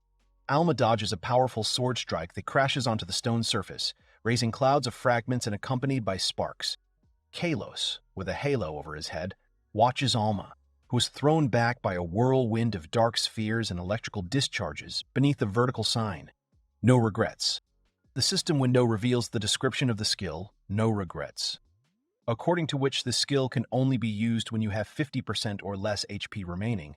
Defense becomes 0, and attack power increases by the amount of defense spent, while MP is consumed during the entire duration of the skill. Kalos has revealed his trump card and it is time to act, while Alma thinks that he is just another test, and in the background there is a furious attack in which Kalos, with a sword and a halo over his head, confronts Alma. Lucy fearfully replies that she understands, while Alma reasons that if she and Lucy attack at the same time, Kalos will not have enough of his regeneration. Mabel states that if it is poison, she can remove it, and says she will try now. But Alma yells at her to stay back, adding that as long as he has that sword in his hands, it is pointless. Kalos says that Alma is boring him and starts attacking him. Kalos then swings back for another powerful attack. A powerful stream of dark energy and flames in the shape of an open dragon's mouth, accompanied by the vertical inscription, "Poison Dragon Wave," bursts forward and destroys the stone floor into pieces, while Alma watches the scene with wide eyes in shock and a horrified expression on her face. A powerful blow sends up clouds of debris and dust, throwing Alma back as he mentally notes that his last defense, the life shield, has collapsed. Kalos, his face contorted in rage and surprise, screams at him for even standing, while Alma, kneeling amidst the black debuff spheres, ruefully admits that he made a mistake expecting Kalos to use Poison Dragon Wave. Lucy shouts, "Look over here," and uses her Doppel illusion skill, creating multiple copies of herself that surround the area, while the opponent thinks with a dark look, "You think your little tricks will work?" Kalos slashes his black sword hard across the stone floor, sending sparks and dust flying as Lucy watches, commenting on how it's immediately obvious he'll be using illusions to cover himself. He kills the distant illusion, but it turns out not to be Lucy, so he realizes she was bluffing.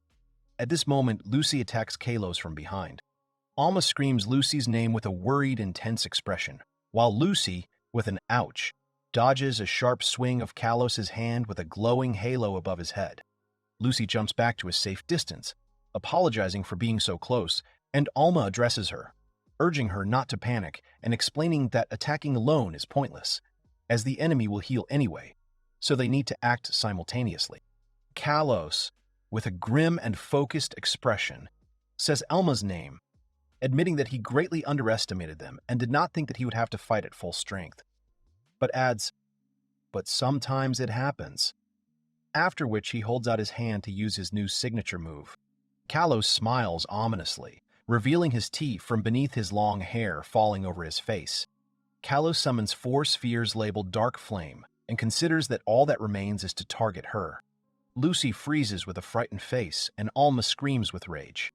Lucy screams, "Don't give up," as spheres of dark flame float above her, and a character below declares that they know what to do with the flames. Spheres of dark flame roar forward across the stone floor behind Lucy as she runs. Lucy confidently says that Elma told her what to do, while Kalos watches her with a serious expression. Lucy dodges deftly through the air, as the dark sphere follows her, her face below expressing utter shock and fear at what is happening. Despite the damage taken, Kalos attacks Lucy. He attacks her with flames. Lucy watches the attack in shock.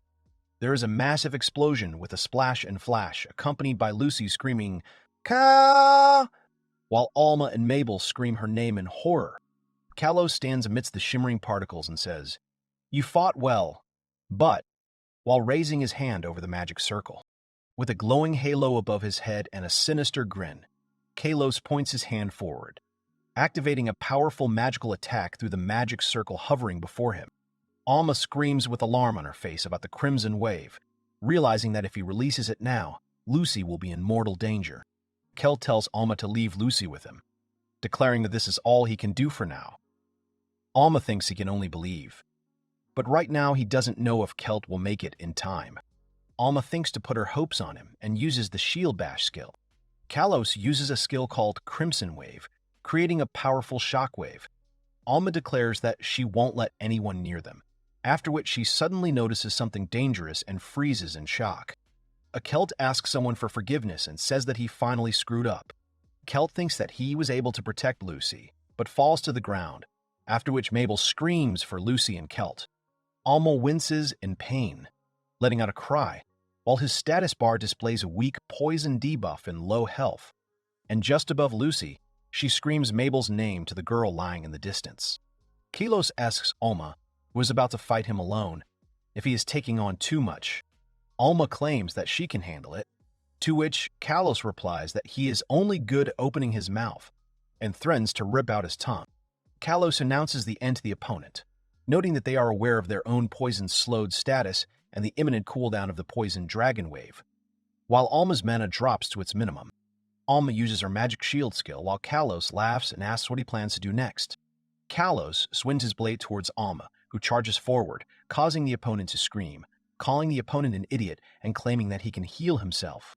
Kalos states that time is up and his skill has been reset. Kalos calls out to Alma, whose health drops to 9, and mana is reduced to 0, by name, bidding him farewell and acknowledging him as a worthy opponent, as a wave in the shape of a dragon's head rises before him. Kalos states that such a weak attack won't help them, as an arrow fired from the side flies into his back. Kalos reacts with a question mark to the arrow piercing his shoulder. Kalos looks at his hands and wonders what happened, then wonders if it's even possible.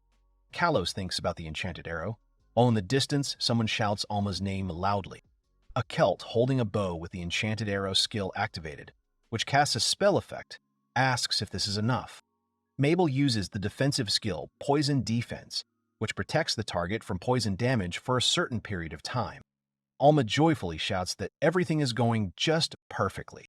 Alma explains that he didn't initially intend to involve Kelt and Mabel in this raid, but when he listed Kalos as a suspect, he immediately foresaw this outcome. Alma muses that from the logic of this world, such a thing seemed impossible. But Kalos' title, known as the Blade of Black Flame, reminded him of Gehenna, and a build that could have an enemy with a permanently poisoned zombie. Alma reflects on how he took 2 companions as insurance in case he was right, noting their luck with Mabel's skill point allocation. Alma explains that he couldn't give them direct orders for fear of revealing his plan to the enemy, so he had to hint, and his allies understood. Kalos screams loudly and furiously from anger and hopelessness. Alma swings her sword to attack Kalos, who throws up his hands in panic. Alma quickly closes the distance and screams, and Kalos, with eyes wide in horror, thinks that it's all over. Kalos lets out a hoarse cry, disbelief crossing his face as he considers the impossibility of such an outcome. Alma holds the weapon, and Kalos thinks about how he won't lose to a weaker one.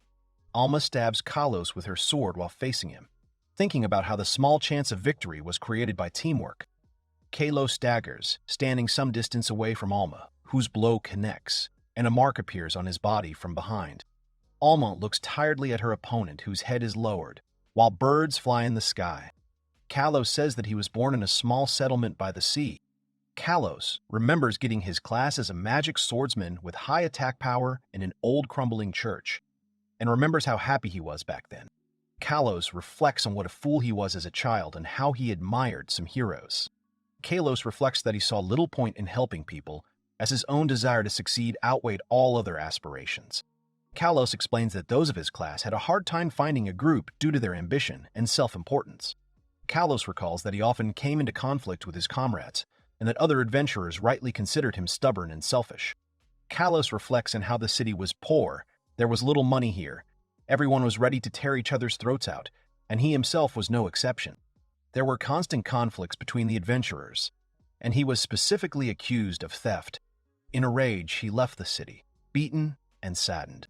Kalos reflects on how a young adventurer without knowledge and connections will achieve nothing in a new place.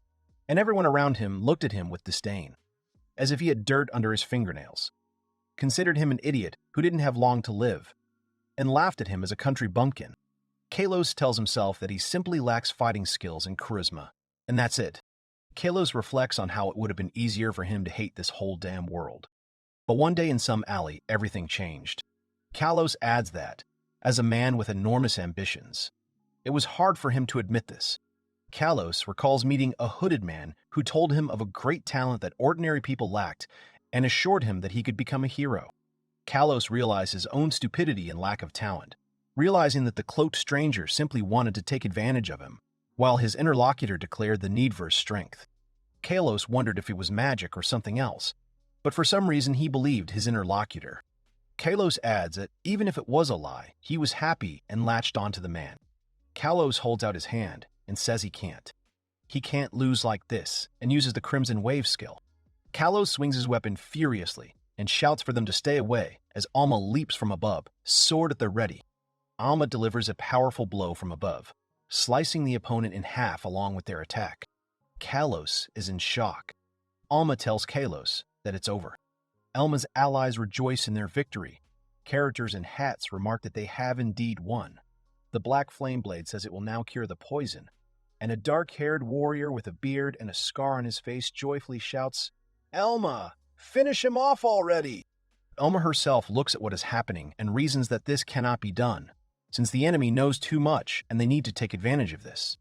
Elma speculates about the organization Dream God Vanguard that has information and is possibly connected to the aristocrats, or someone in power is connected to them, and also suggests that a reincarnated person like himself may be involved. The warrior curses angrily, asking why they even let him live and why they keep messing with him. While the defeated enemy lies on the ground with his eyes closed and his head thrown back, listening to the line about how well he played the good guy, one of the companions exclaims, in surprise, noticing how the enemy suddenly uses the spell Dark Flame, and the other girl manages to activate the defensive skill Mana Barrier, which holds back a powerful magical blow. A blonde girl in a cloak, holding a sword, angrily screams, "What are you doing to my teacher? And I thought you were the good guys. So you're the traitors, huh?" While those around her watch with shocked and tense expressions. And the General Shah, the sane girl, demands to move away from the teacher, and Elma, with an annoyed expression on her face, notes that the situation has developed at the worst possible time, and, apparently, it may not be possible to convince them. Kalos says the girl remains stupid until the very end. A shocked girl, wide-eyed and fanged, says, teacher?" While the wounded character lying on the ground replies, "How many times do I have to tell you this? I don't remember ever being your teacher." Kalos adds, "After all, you can't even call me a man. I can't be anyone's teacher." He tells Elma that he is right. He really did play well, but he is certainly good at judging people. He had a feeling that Elma was his complete opposite. Elma asks the defeated Kalos who is behind him, to which he recalls the day when he already felt that he was about to die, and reflects on how, for the sake of salvation, he sold his soul and decided to serve this man. The dark magical sphere hovering over the battlefield begins to actively act, while Kalos, with a distorted face and wide-open mouth, continues his thought that if he betrays his master now, then he'll simply become nothing. His attack hits Kalos right in the body. Everyone turns away in shock. A system notification appears, announcing the acquisition of 16,500 experience points and a character level increase from 75 to 80. Amidst the destruction and rising column of dark smoke, a desperate cry of "Master" is heard, accompanied by a note stating that his efforts have been in vain. Alma reasons that the man did not feel guilty, but simply lacked the strength to admit his mistake. After defeating Kalos, Lucy, Alma, Kelt, and Mabel go with the others as they are escorted to the exit of the dungeon. The other adventurers also retreated, and the boss's subjugation was cancelled. Alma apologizes to the guys and says that he wanted to tell them about his suspicions, but in the end, he didn't have time, and they ran into him. Kelt says that he just wants to rest now and thought that he would die at any moment. And Mabel notes that they told the others that Kalos was to blame for everything. but she is not sure that everyone believed them. Kelt says that this is the first time he's seen such a scary build, and doesn't really understand how it worked. Elma notes that they did a good job, taking up perfect positions and choosing excellent timing for the attack. And besides, without them, he would already be dead. Lucy calls out to Elma, and he thanks her for her protection and notes that she took a risk.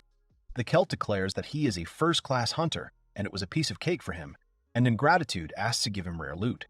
To which Mabel replies that she thought that he would chicken out, as always, and adds that who would have thought. Celt is indignant that Mabel is too cruel to him, to which she laughs and Lucy suggests praising him a little, thinking that this will not make him arrogant. Mabel agrees that while he did well this time, he can only be praised once, calling him a great big boy, while Celt scratches his head in embarrassment, and Alma looks at him with a question mark. The Celt turns to Alma and asks how much he foresaw and whether he knew about Kailas's build. Alma replies that he assumed the worst-case scenario, and Celt says that he really is a scary man. Alma thinks that she doubts that now all the problems and disasters will magically disappear.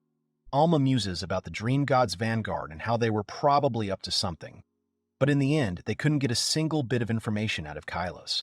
Marquis Hayden suggests that they may want to buy time, and Alma says that she is now beginning to understand Marquis Hayden's words. Kailas's goal was to cause an artificial evolution of the dungeon's boss. He wanted to achieve this goal even if his betrayal was exposed, and the means to achieve this was to be a large-scale raid. However, they interfered with his carefully thought-out plan.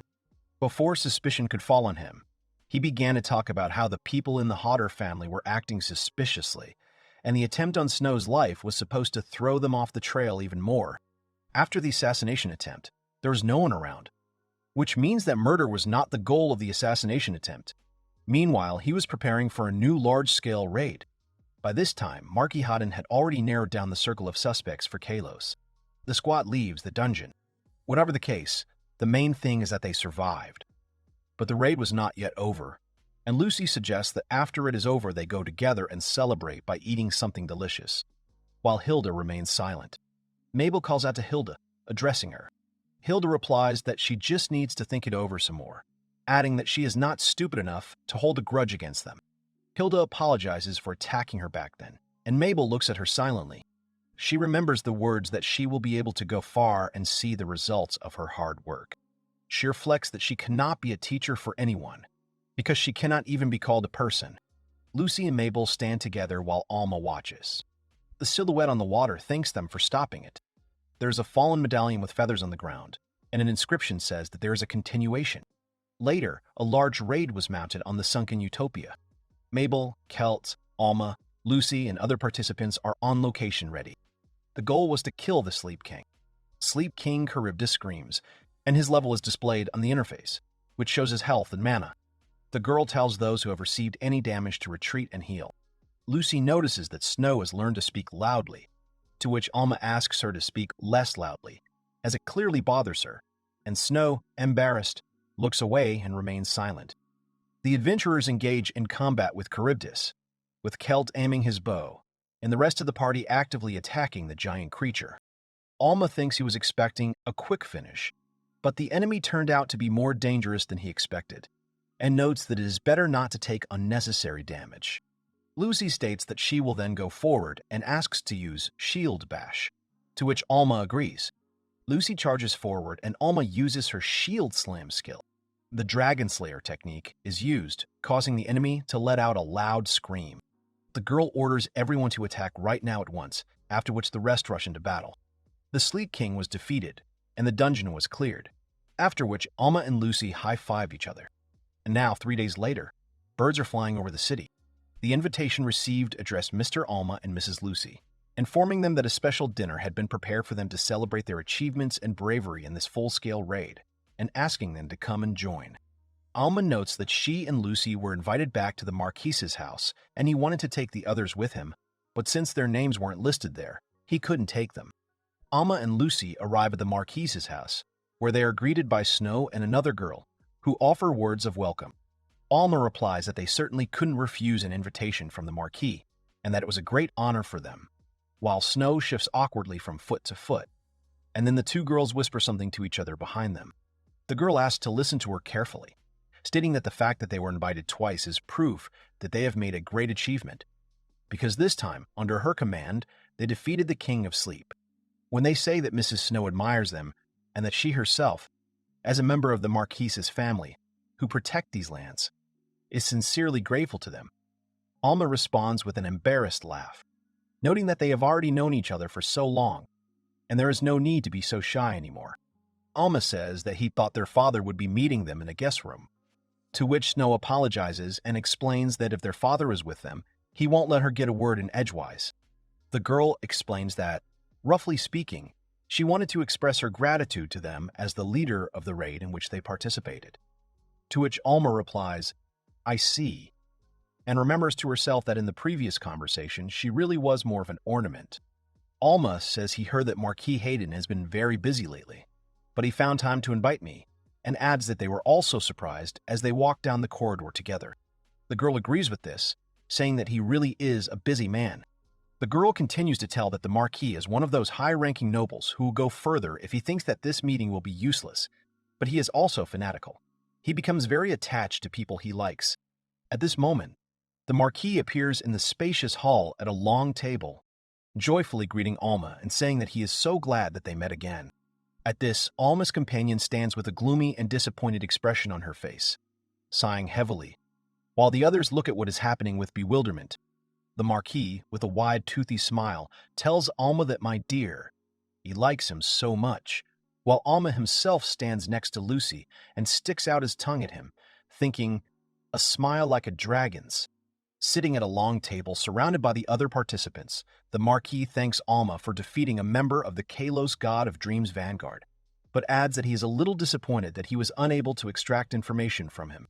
Continuing the conversation, the Marquis notes that he had very interesting skills indeed, and asks Alma what he thinks, noting that he seems to know quite a lot about classes and skills. The Marquis laughs loudly and declares that the Edwan family should definitely not be underestimated. Meanwhile, Alma reflects on the fact that he invited him not as an adventurer, but as a member of the Edwan family, and partly understands why Kelt and Mabel weren't invited. Alma continues to talk about how he was expelled from his family, but he doesn't hold any grudge against the Edwan family, adding that he's unlikely to be able to help in any way. In response to this, the Marquis, smiling, declares that he only needs his wisdom, reminding them that he, too, is interested in them. The Marquis explains that the kingdom has been protecting their lands for many years throughout history, and then some cult with a ton of information shows up. He wonders where they came from and whether it seems strange. Alma replies that, of course it does. Alma continues that given his position, he has no right to tell him everything so directly, but he can't say anything. The Marquis laughs loudly, saying boo-ha, boo-ha, says how interesting Alma is, and adds that, unlike his father, who can only boast of his achievements, he is clearly different. Snow says, "Father," with concern and notes that they say that dragons came from the wound and that they came to visit them together, to which the Marquis, with a glass of wine, replies that, "Okay, this is just a little small talk, right, Elma?" The Marquis apologizes to Alma for making him worry in vain, to which Alma replies that no, everything is fine, don't apologize, and adds that he appreciates his attention. While Alma is wondering if Snow might be having trouble speaking due to Marquis Haddon's excessive chatter, he asks the Marquis what he knows about the Dream God's Vanguard. The Marquis reasons that there isn't much information, but at least they have more knowledge than the Marquise's family, suggesting that it could be an organization from another country. Some evil aristocrats decided to stage a rebellion, or both, but he himself can't shake the feeling that someone is interfering from the outside. Noticing Elma's reaction, the Marquis asks what's wrong, to which Elma replies, "No, sorry." Alma thinks to herself that the Marquis is pushing everything, and he doesn't think that he can understand it, because he clearly can't know that there is a world where this world is considered fiction, and that there could be people from another world here, but how hard it is to talk to him. Next week, after the cleanup of the flooded utopia, Elma spends her free time gathering information about the mysterious organization Dream God's Vanguard. Elma looks out the window and notices a carriage passing by, thinking that it is the carriage of an aristocrat. Then a general view of a large building or castle is shown, at the entrance of which the guards begin to say that, firstly, they wanted to thank everyone for coming today, In a spacious hall, a meeting continues at a round table, where it is reported that Duke Burnett recently asked to engage in the extermination of monsters in the forest. The head of the Hollard family, Marquis Hardin Hollard, says that today they will therefore discuss their plans. Other influential figures are then introduced to the meeting. The head of the Virus family, Count Veyroom Virus, the head of the Hitz family, Count Hillman Hitz, who notes that this is essentially an order from the royal family, and the head of the Edwan family, Count Isis Edwan, who makes a displeased "oomph" sound. Count Isis Edwan notes that the last time they cleared the Forbidden Forest was 3 years ago, and it is usually cleared once every 10 years, asking if it is too soon. The Marquis replies that he sees no point in discussing this, since everything has already been decided and this is the order of Duke Burnett. After which, with a menacing look, he asks the Count if he is dissatisfied with his decision. Count Isaac replies that he simply wanted to be told the reason, but the Marquis continues his explanation, stating that a certain A-rank adventurer was planning to cause a disaster with his own hands on his land, and another adventurer from the guild had already dealt with him, but they were unable to obtain any information. The Marquis goes on to note that if dream holes can be controlled, it's a huge problem, and Count Hillman Hitz exclaims that his goal was to cause the fall of sleep, and is horrified, saying that if he had succeeded, great damage would have been done, while Count Verum Virus listens silently. The Marquis continues to argue that in order to have such an opportunity, a lot of experiments must have been carried out. In other words, the royal family does not have such knowledge. And in the Forbidden Forest, there is a danger that these very experiments were carried out there. Count Isaac points out that the Marquis spoke of the Duke's order, but it turns out that this purge was caused by the situation on his territory, after which he concludes that, in other words, they should be the ones conducting the investigation. To this, the Marquis throws up his hands and replies that, as a nobleman, he bears responsibility and did not exercise due diligence. The Marquis then adds with a smile that, frankly, it is his family's duty to take on this job. So even if they refuse, there will be no problem. While Count Isaac angrily protests and asks if they want them to correct their mistakes. To the Count's surprised reaction, the Marquis asserts that he has many talented men and no shortage of fighting power. He then adds that, besides, the city is full of high-ranking adventurers, so he doesn't think assembling a raid will be all that difficult. The Marquis then goes on to list the resources of the others present, noting that Count Hitz makes his living through trade and can easily hire experienced adventurers, while Count Virus has a reliable nightly order, after which he says, but, addressing the situation. The Marquis asks Count Edwan with a grin if he has anything other than the title of Count, while the enraged Count jumps up from his seat, clenching his fists.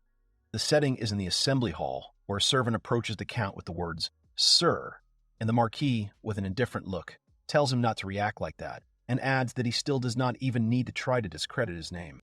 The Marquis says they should simply hint to the Duke that they're nothing special, adding that he's always having to cover the expenses of their high-ranking adventurers. The Count secretly thinks he can't contradict him, and that it's true without his finances. His expenses will grow too much. Count Isaac turns to the Marquis and loudly declares that he disagrees with him on this point.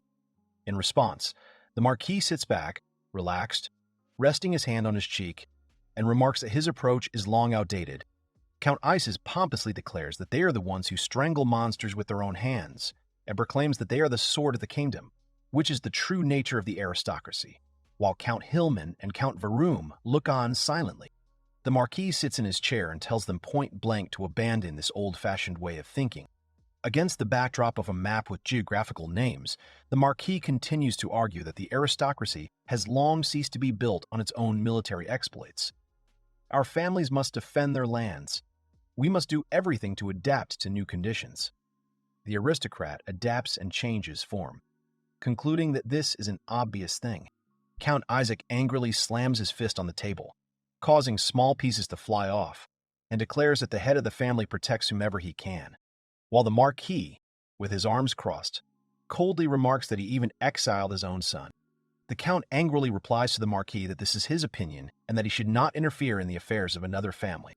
To this, the Marquis turns to Count Isis, saying that he does not want to hand him over to the royal family for trial, but simply gives advice, so that he can cover up his weaknesses.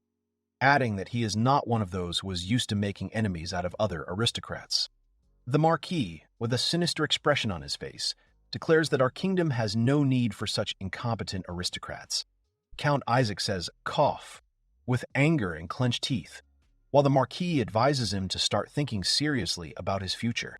Count Hillman says a thoughtful, while sitting at the common table during the meeting, after which the Marquis recalls the A-rank culprit named Kalos, saying that he often went to the Forbidden Forest, and states that there is no doubt that there is something there. The Marquis continues the discussion, noting that this time, there will be another target behind the clearing of the Forbidden Forest, the Dream God's Vanguard, on which they must gather information, and then calls on all lords to be prepared. Count Varum, Count Isaac, and Count Hillman listen to what is happening with serious or puzzled faces, and Count Isaac hesitantly pronounces the word "this," while Count Varum continues with the words, "It will mean that we grew tough." Marquis declares war on them. Dark Cloud Street, the adventurer's city of Lacalina, is home to numerous brothels and gambling houses and is a hotbed of the criminal underworld that ordinary people are advised not to approach. Alma says that this is the most dangerous place in Lacolin, hopes that they can at least learn something about the Dream God's Vanguard, and notes that it is the complete opposite of aristocratic society. And Lucy agrees with him. Alma tells Lucy that she didn't have to go with him, to which Lucy replies negatively, stating that she also wants to be useful, and also adds that only if she is there will Alma be safe. Alma thanks Lucy and asks her to keep an eye on him then, to which Lucy happily agrees. The stranger offers them a great deal, showing them a rare skill book, which Lucy comments on with surprise, and Alma remarks that she is always drawn to such things. Lucy demands to be let go, and the man lying on the ground screams that he will kill each of them. Alma and Lucy watch what is happening from the side, and Lucy demands to let them go, while Alma is surprised by what is happening, and two unknown people hold the lying Celt, who shouts at them not to get excited. Celt turns to Alma and Lucy in surprise, wondering what they are doing there, and Alma in turn asks Celt what he is doing there, while the men holding him declare that since they know each other, then that is great, after which they demand to pay for Celt's money that he lost. Alma wonders in surprise if Celt is really lost, while those around him ask to pay for him, since he cannot pay the amount he lost on his own. The person introducing himself says that his name is Robic. One of those present says that this bar, called the Crown of Cards, is also a gambling establishment, and that the Celt lost more money than he had with him and is now trying to escape. Alma sighs, saying that although Celt doesn't deserve his sympathy, since he is a friend, he will pay his debt. After which he asks how much exactly needs to be paid. Robic shows 3 fingers, and Alma asks again if that's 30,000, to which Robic replies that he shouldn't talk nonsense. Robic announces the enormous debt of 30 million gold. Alma, in shock, repeats the figure of 30 million, casts a sideways glance to the side, while Celt, pinned to the floor, panics, denies everything, and screams that he was scammed. Celt says that a friend invited him to meet him on a raid. At first, he won big and relaxed, but then his friend showed up. Everything changed dramatically. He started losing, and who knew it was a scam? Alma replies that it's all clear. He was allowed to win, and that's why he immediately let his guard down. Lying on the floor, Celt screams that he's a cheater. Robic states that he is sorry, but defeat is defeat. While Celt is on the street of Dark Clouds and should have known where he was going, Robic reasons that, given that adventurers are the favorites of aristocrats, squeezing every last penny out of Celt is somehow impolite. So this time he is ready to let him go if he simply apologizes, after which he points his finger and adds a but. Robic grins and declares that he will let him go if Alma plays with him, to which Alma asks again, with displeasure and surprise. Robic explains the terms of the game, saying that they can only play once. The bet is 10 million gold, and they will have a chance to make a good profit. Alma asks Robic in surprise if he knows anything about him, while Robic addresses him as the heavy knight Elma. Robic notes that Elma performed well in the raid and promises that if he wins, he will cancel Celt's debt, allowing them to walk away with 10 million gold in profit. He also asks, with a grin, if they would like to help their friend. Alma tells Robic that everything is clear, and he wants to put another person into debt, to which Robic states that if they refuse, that will also suit him. Robic spits and says that he will simply squeeze every last drop out of his loser. And Celt, lying on the floor, shouts insults in rage. Lucy loudly declares that she understands and will play herself. Elma, in fear, shouts to Lucy that he is dangerous, to which Lucy asks him to rely on her and states that she has never lost in such games before. Lucy declares her acceptance of the challenge, while Alma stands behind her and watches the proceedings. Alma tells Lucy that he knows how strong her luck is, but adds that they are in a real snake pit and no one will play by the rules here. It is explained that it is all about the hidden characteristic of luck. In their culture, the idea is deeply rooted that different people are lucky in different ways. The characteristic of luck is not the only way to increase your luck, and there are various items that can do this. Robic claims that gambling experts know exactly what to use and where, and true masters make it so that they simply cannot lose. Robic reproachfully says that Alma is so boring and uncouth that he forces the jester girl to play for him. Robic notes that she clearly has more courage than Alma, wonders if he can take her in, and an angry Alma angrily shouts out an appeal. Lucy waves her hand sharply and screams for him to take his hands off her, while Robic, caught off guard, recoils in surprise. Lucy openly tells Robic that she despises him. Robic replies with a grin that he really does, and expresses hope that the young lady will be able to entertain him. A gambling fight breaks out inside the room, involving Robic, Lucy, and a watching Alma, while two men remain seated in the background with the defeated Celt. Robic holds a tall stack of chips and looks at Lucy, announcing that the game will begin. Alma reasons that this guy is experienced and has a rogue class, and Celt agrees, adding that most likely he is able to discreetly switch cards and hide them up his sleeves, but he still hasn't found any proof. Robic announces that they will play 3 nobles, explaining the rules according to which you need to draw 3 cards from the deck. The winner is the one who draws the most identical cards, and if the number of identical cards in the hands is the same, then the one with the stronger cards wins. Alma looks at what is happening and notes to himself that this is somewhat similar to 3-card poker from his past life. Robic says that since Lucy is a newbie, they will play by simple rules. No changing or discarding cards is allowed. He already said that the rate was 10 million. Lucy accepts the terms. Robic asks Lucy if she wants to distribute it herself, to which Lucy replies negatively, demanding that she just distribute it already, after which Robic remarks with a smile that courage is a real virtue and he likes her more and more. Robic and Lucy move to opposite sides of the gaming table to begin the game.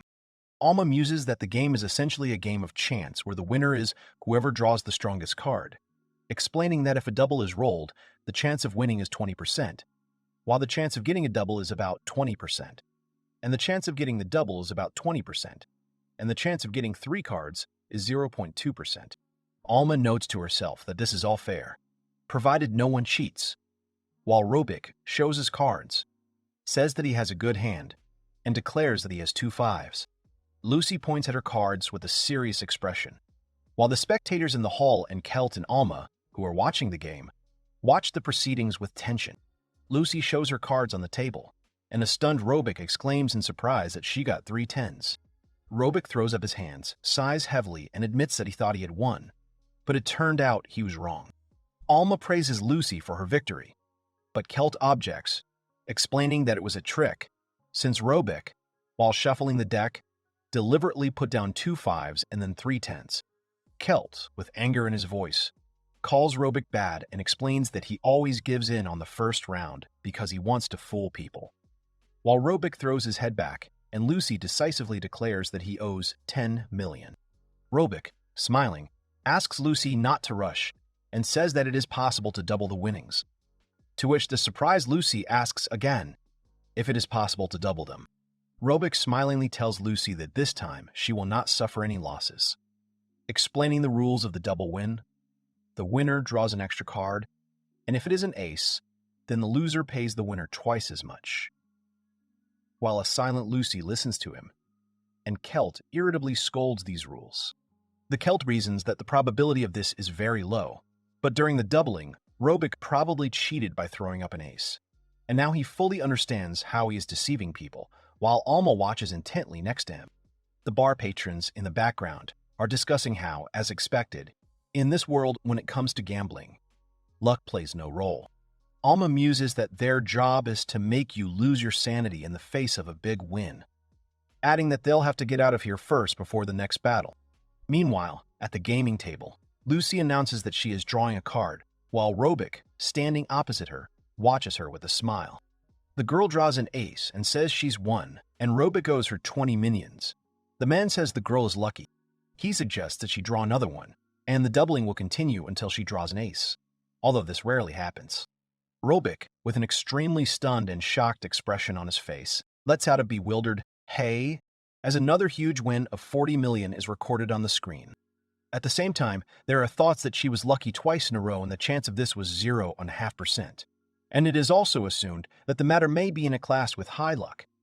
But that's all, since it is almost impossible to pull out another similar element.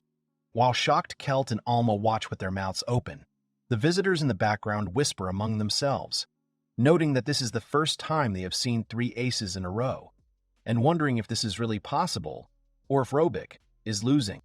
Robic, his face distorted with horror and panic, screams in shock. "Way, what? How?" Looking at the combination that has come up, while the total amount of winning soars to 80 million. Lucy stands confidently at the gaming table, laying out the winning card, and coldly addresses her opponent, pronouncing his name Robic. Lucy, with a determined look, declares that she is drawing another card, and with horror in her eyes and then on her face, Robic hears her chilling question. "You will be able to pay 160,000, right?" Lucy flips a new card with a confident flick of her finger, turning over another ace to the sound of a sharp movement. Lucy, surprised, states that this is practically impossible, since the chance is 1 in 270,000, and exclaims in shock that she definitely cheated. At the same time, Robic, overcome with panic and horror, with his face distorted by hysteria, screams at the top of his voice, accusing her of cheating. Meanwhile, Alma and Kelt suddenly rise from the table, calling for others to come over and declaring that there is a con artist here, while the bar patrons remark that he is finished. Robic shouts in rage that they are all bad and declares, if that's the case, after which a menacing crowd of strong men in dark suits and glasses appears behind him.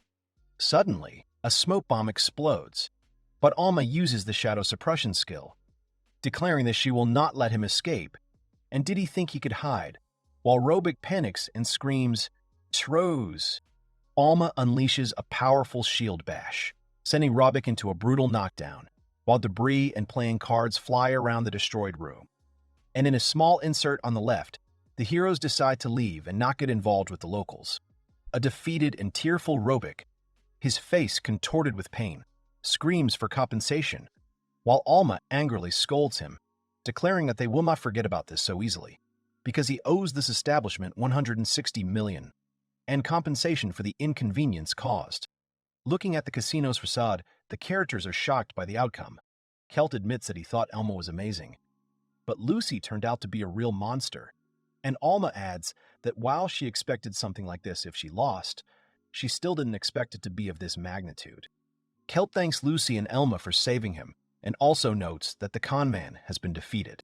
The Celt sits at the table in front of an open menu, hands folded in a gesture of gratitude, and generously announces to his companions that today he is treating them, and they can choose absolutely whatever their hearts desire. Lucy sits with a menu in her hand and hesitantly asks Kelt if he's sure of his decision, reminding him that this is an expensive restaurant where only the aristocracy dines. Kelt confidently answers in the affirmative, and Alma remarks to herself that Lucy was the only one who did all this, adding that if they hadn't saved her, he would have been penniless for the rest of his life. Lucy doubts that the scams will stop there, while Alma reasons that, in any case, Robic has comrades in that place, right? The Celt, with a confident and slightly smirking expression on his face, declares that they are not such good friends with each other. The Celt says they are like cockatrices, and asks if Lucy knew that cockatrices beat their wounded comrades to death and eat them, while Lucy screams in fear as she runs away from the birds. Alma reflects that gambling in this world is no good either, as they relied entirely on deception and trickery. Alma thinks about how Lucy was just special, and ruined their entire system, as Lucy stands triumphant over the fallen birds and Alma and Celt sit at the table. Kelt reasons that for that giant, losing is a huge shame. Lucy agrees, noting that the atmosphere has suddenly become tense. Kelt says that making money from exploring dream holes used to seem like a bad idea, but now, Alma adds that it's better not to go there at all. Otherwise, you'll meet some unsavory people from the criminal underworld. Someone with a mustache holds a glass of drink and ice, demanding more. While Alma looks away, while in the large room Lucy, Alma and Kelt sit at a table, and waitresses and other customers bustle around. The man demands that more alcohol be brought to him. An older man with glasses turns to Mr. Ayes and asks if perhaps it is time to stop there. Alma clutches her head, wondering what even is and why he is in Lacolin. A man with a glass in his hand demands to be heard and to bring alcohol immediately. The older man notices that he has indeed had a lot to drink and says that now is not the time for drinking, as they need to prepare for the raid and they need to get back, while the other man clenches his teeth in anger. The man calls hard and bad and says that he is embarrassing him in front of all the aristocrats, stating that he has an outdated way of thinking and wondering if a nobleman should not defend his dignity, his people, and his territory. While a steak of marbled beef is brought out, an elderly man with a monocle looks at him silently as he continues to drink from his glass. The maid is already approaching them. Alma doesn't understand what the man is doing here. Lucy asks what's wrong with Alma and if he's embarrassed. Alma thanks Kelt for everything, saying that they will sit together again sometime, while Lucy is surprised by their departure and also thanks Kelt for the food. And Kelt agrees and offers to feel free to contact him if she needs help with anything. The Kelt wonders why they suddenly left and thinks that now he will have to eat everything himself. Alma apologizes to Lucy for having to leave so quickly, and Lucy says it's okay, but asks why he suddenly jumped up. Alma replies that Count Isaac was there, and adds that it most likely has to do with the situation with Kalos. Lucy, shocked, asks again if it was really her ex-father, while Alma thoughtfully says, ex, in her mind. Alma reasons that, although he has become an adventurer and they are no longer connected to him, but still. At the Drakoniki weapon shop, a customer asks the elderly salesperson if this means he needs a special item. Elma Edwan's level 80 status is revealed, explaining that heavy armor is especially important for a heavy knight, and his current black steel armor with a defense of plus 15 and a cost of 4,500,000 gold is now outdated, and they need to look for something new. They discuss choosing something suitable within the price range of up to 2 million, although spending money on the failure of the equipment attachment has already failed them, and the splanning will exhaust their entire budget. The merchant asks if they know Marquis Hallord other than him being a heavy knight class, and says he has something to show them as he opens the curtain to the customers. The salesman pulls the fabric from 2 display cases, beneath which armor samples are displayed. The characteristics of ancient armor with a recommended level of 65, defense plus 29, and a cost of 35 million gold are shown, which are the embodiment of the wisdom of the ancients and are created using lost technologies that impose stronger weakening effects on the wearer, as well as volcanic armor with a recommended level of 58, defense plus 18 and a cost of 26 million gold, made of pyrolite mined from the crater of a volcano, which allows it to withstand high temperatures and counterattacks with scorchic heat, those work. Elma says that there's even such a thing, while Lucy says, stop, I thought, turning to the seller. Elma ponders that the volcanic armor's defense rating isn't that much higher, meaning it's not a given that he'll be able to use it for long, while the ancient armor has good defense, but too much of a drawback. They walk down the street, and Lucy says that they saw so many things today, but he still couldn't choose anything for himself, to which Elma replies that everything is a little better than his current armor, and even in the game, a lot of players continue to wear equipment made of black steel for a very long time. Elma reasons that there aren't many high-ranking adventurers in this world, and therefore there won't be much equipment for them. But they don't have to buy anything here, to which Lucy asks if he wants to look for another store, adding that that would also be a bit difficult. Elma states that their goal is to find the right material and then they will just give it to Old Man Bird for custom equipment, while Lucy wonders if they will be able to find that material. Elma says so decisively, stating that they need this town's alchemist, while Lucy looks at him in surprise. Alchemists are masters of synthesis who are able to create various items, and for equipment you need to go to the alchemist. Meeting an alchemist will open up many opportunities for them, and they will be able to easily obtain the necessary materials, and will be able to become stronger as long as there is an alchemist laboratory nearby. Alchemy is also effective in combat. Elemental magic stones can also be used to attack weak points. A cutscene cuts to Clador's hut, where a bespectacled woman steps on a golem, declaring they can use the golems while Elma and Lucy stand behind them. Nearby are strange tentacle-clad creatures, which are explained to be difficult to control but can also be useful. Lucy runs back in fear, saying in short that the class is very strong, while the tentacles attack them, and Elma watches in shock. Elma muses in her mind, saying, "But that, and it was in the game." The best alchemists now work only with aristocrats, and it seems that alchemists pass on their skills and knowledge only within their families. In this world, this class turned out to be not so well developed. The local alchemists are only good for beginner level, while Elma and Lucy are walking down the street. The dwarf dragon lavatory is shown, inside which Lucy examines a display case with exhibits, among which are a skull, hanging nets, and various flasks, after which someone asks who wandered into his modest laboratory. The stranger replies that they are two tired guests, while Lucy looks away. Elma asks if it is Karis, adding that they have brought everything they need and they need an alchemist to create the material for the armor, to which Karis refuses. Karis says that she is only a seat-crank adventurer, and she is sorry that she did not live up to their expectations. And besides, she mainly has combat skills, so she will not be able to create high-quality material.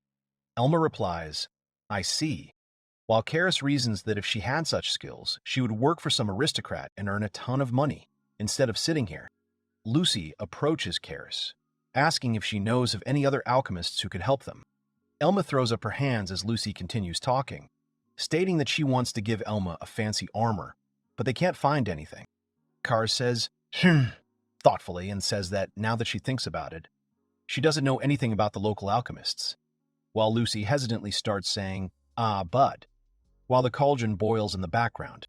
She says it's just a rumor, but there's a clan of adventurers called the Silver Flute that's hiding a very talented alchemist. Elma says that he has heard of this clan, and that this clan belongs to the Silver Lord. Karis says, "Wow, they are already known," adding that he is completely clad in silver armor and no one has seen his face. At least that's what they say. It is explained that a major clan of Lakalina is the Silver Flute, and the head of this clan is called the Silver Lord, although little is known about the members of the clan and what is happening. Karis adjusts her monocle and explains that she is also an alchemist, so she needs to go and sell the results of her experiments, although she does not do this often. She goes on to say that sometimes extremely rare goods appear in shops, and sometimes even on an industrial scale. It was then that speculation arose that the Silver Flute was holding an alchemist, and this became a rather popular topic of discussion among merchants. Karis continues the conversation, stating that if they need an alchemist, then only the Silver Flute can help, and further proof of the presence of an alchemist among them is the colossal sums of money that are circulating around, to which Elma replies, "Understood." Elma muses that it's perfectly logical for the clan to hide him, since if his existence were revealed, the aristocracy would clearly be interested in this alchemist, which is a risk.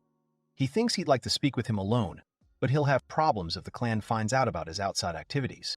In conclusion, Karis wants to warn that it is unlikely that they will be able to find him so easily. Elma reasons that, besides, they're probably always hunting for rare materials, right? And therefore, a lot of the clan's energy must be focused on that. He adds that they can be found while hunting for rare materials. Lucy says she wants new armor for Elma, but everything is so complicated. Elma says that to get what you want, you always have to face difficulties, but he has an idea. The diagram shows that the clan makes money through the alchemist. Rare and expensive materials are used to create rare items, which is a good way to earn money. It also notes that if an expensive material becomes available, the clan will be interested in ordering it. In addition, they are probably hunting for rare materials, so their efforts should be directed precisely towards this. Karis says thoughtfully, will it be that simple? And adds that she thinks that everything will be much more complicated, after which she asks her dear guest not to do anything unnecessarily dangerous. Lucy enthusiastically declares that they will definitely succeed, while Karis watches them with slight surprise and Elma stands confidently nearby. Karis says, really, against the backdrop of captions about the search for a talented alchemist, and that there will be a sequel. The closed arched door of the building. The man examines a document and talks about a silver flute, and also mentions adventurers of mid-ranking. There's a lot of money to be made with alchemy, so they decide to focus on harvesting. The adventurer agrees to the idea of finding an attractive quest, after which he turns to the Celt. Alma notices that her interlocutor has changed a lot since their first meeting, and has become grumpy, to which he loudly objects, declaring that he has not changed, but has simply become more trusting of others. He shouts that he hasn't changed. There's no doubt that the person behind the camera is grumbling when he scolds his companions for constantly trying to tease him. The Celt then places the papers on the table and says that the Silver Flute clan is not very good and they have a monopoly on many crimes. The leader of the group is Silver Lord, whose face and identity remain unknown. They say that the boss of the organization is a former knight who was expelled from service due to banditry. The listener reasons that it is now clear why they have more information than ordinary adventurers, and adds that he understands the need for new equipment. The Celt asks if Alma is truly willing to take such a risk. Alma answers affirmatively. Then Celt tries to say something to Alma. One of the interlocutors declares that he is a real masochist, to which the other agrees and adds that if someone wants to step on a tiger's tail. One of the participants in the conversation declares his intention to rescue the alchemist who is being held by the Silver Flute, causing the other person to cry out in amazement. One of the interlocutors asks if he really thinks he can get away with this, to which the other replies that he needs their alchemist. And besides, they have already become enemies of the Dream Vanguard. The interlocutor doubts that everything will end with the A-rank adventurer, Kalos. It is further noted that they defeated Kalos, which means they will attract their attention. One of the interlocutors notes that Elma is favored by Marquis Hardin and the Guildmaster, and mentions a whole clan of B-rank enemies. Another says he won't say anything more, but urges caution. The interlocutor adds with a smile that they have attracted the attention of powerful allies, and expresses hope they won't encounter anything more terrifying than Kalos. If you look at it that way, you still shouldn't mess with the boss of a bandit clan. The other guy calls him a real monster. Next, the children study the papers as Lucy sees a piece of paper. Elma picks up the piece of paper, and Lucy thanks him. The raid quest is called Expanding Trade Routes, and its recommended level is 80. According to the description, the player must defeat monsters inhabiting the Mineral Forest Cave dungeon, which are attacking nearby towns. The monster's description describes it as a rusty, metal-colored insect with high defense. These monsters take a long time to kill, but the loot they drop makes them very attractive for crafting. This type of insectoid monster has shells composed of minerals. One of the heroes thinks that they have enough strength to farm the local monsters, and also expresses confidence that they will definitely go there to farm these insects, even if he is wrong, because they will be able to obtain enough various minerals that will be useful in the future. One of the participants praises Lucy, after which she exclaims in bewilderment that she did nothing. The next day, they officially took on this task with Lucy at the gates of Lacalina. They headed to the raid meeting place, where horse-drawn carts were parked in a wooded area. The assembled participants are located in a wooded area near a cliff, where they arrange themselves in groups and individually wait for the start of the raid. The participant says that the raid's newcomers leave much to be desired, after which he adds that he was not mistaken. One of those present folds his arms across his chest and declares that the other person does not understand something. A man with a sword at his belt irritably tells his opponent that he is one of those who cannot read the atmosphere at all. The man says they don't need inexperienced newcomers in the group. Alma notices the man is carrying a bright red sword. He understands that his class is a fire swordsman. The fire swordsman uses a sword and fire magic. The fire swordsman class stands out not for its massive damage output, but for its versatility, dealing damage at both close and medium range. Its primary skill tree is excellent, along with a secondary skill tree and a healing skill tree, making builds for this class quite simple.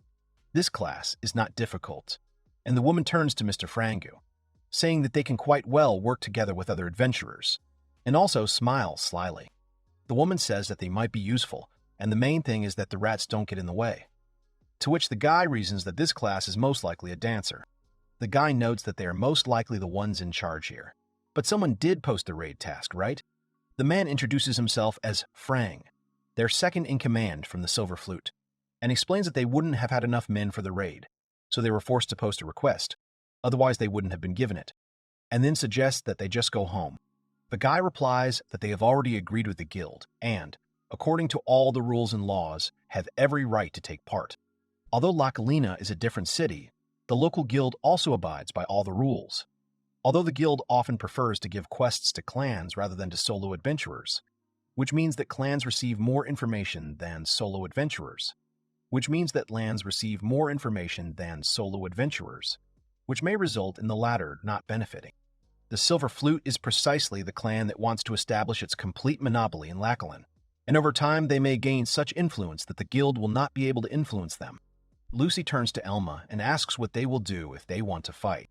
The interlocutor notes that to do this, they need to find something that will interest them, try to find a common language with them during negotiations, and arrange a meeting with their alchemist.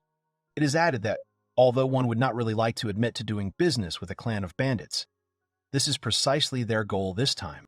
One of the raid participants states that during a raid, everyone must rely on each other, and he cannot trust his back to an adventurer he sees for the first time. Meanwhile, Frang demonstrates magic by creating a fireball above his hand, which causes surprise among those around him. The interlocutor recognizes this skill with an anxious expression on his face and pronounces its name in shock. Frang mockingly asks his opponent if he's really decided to retreat yet.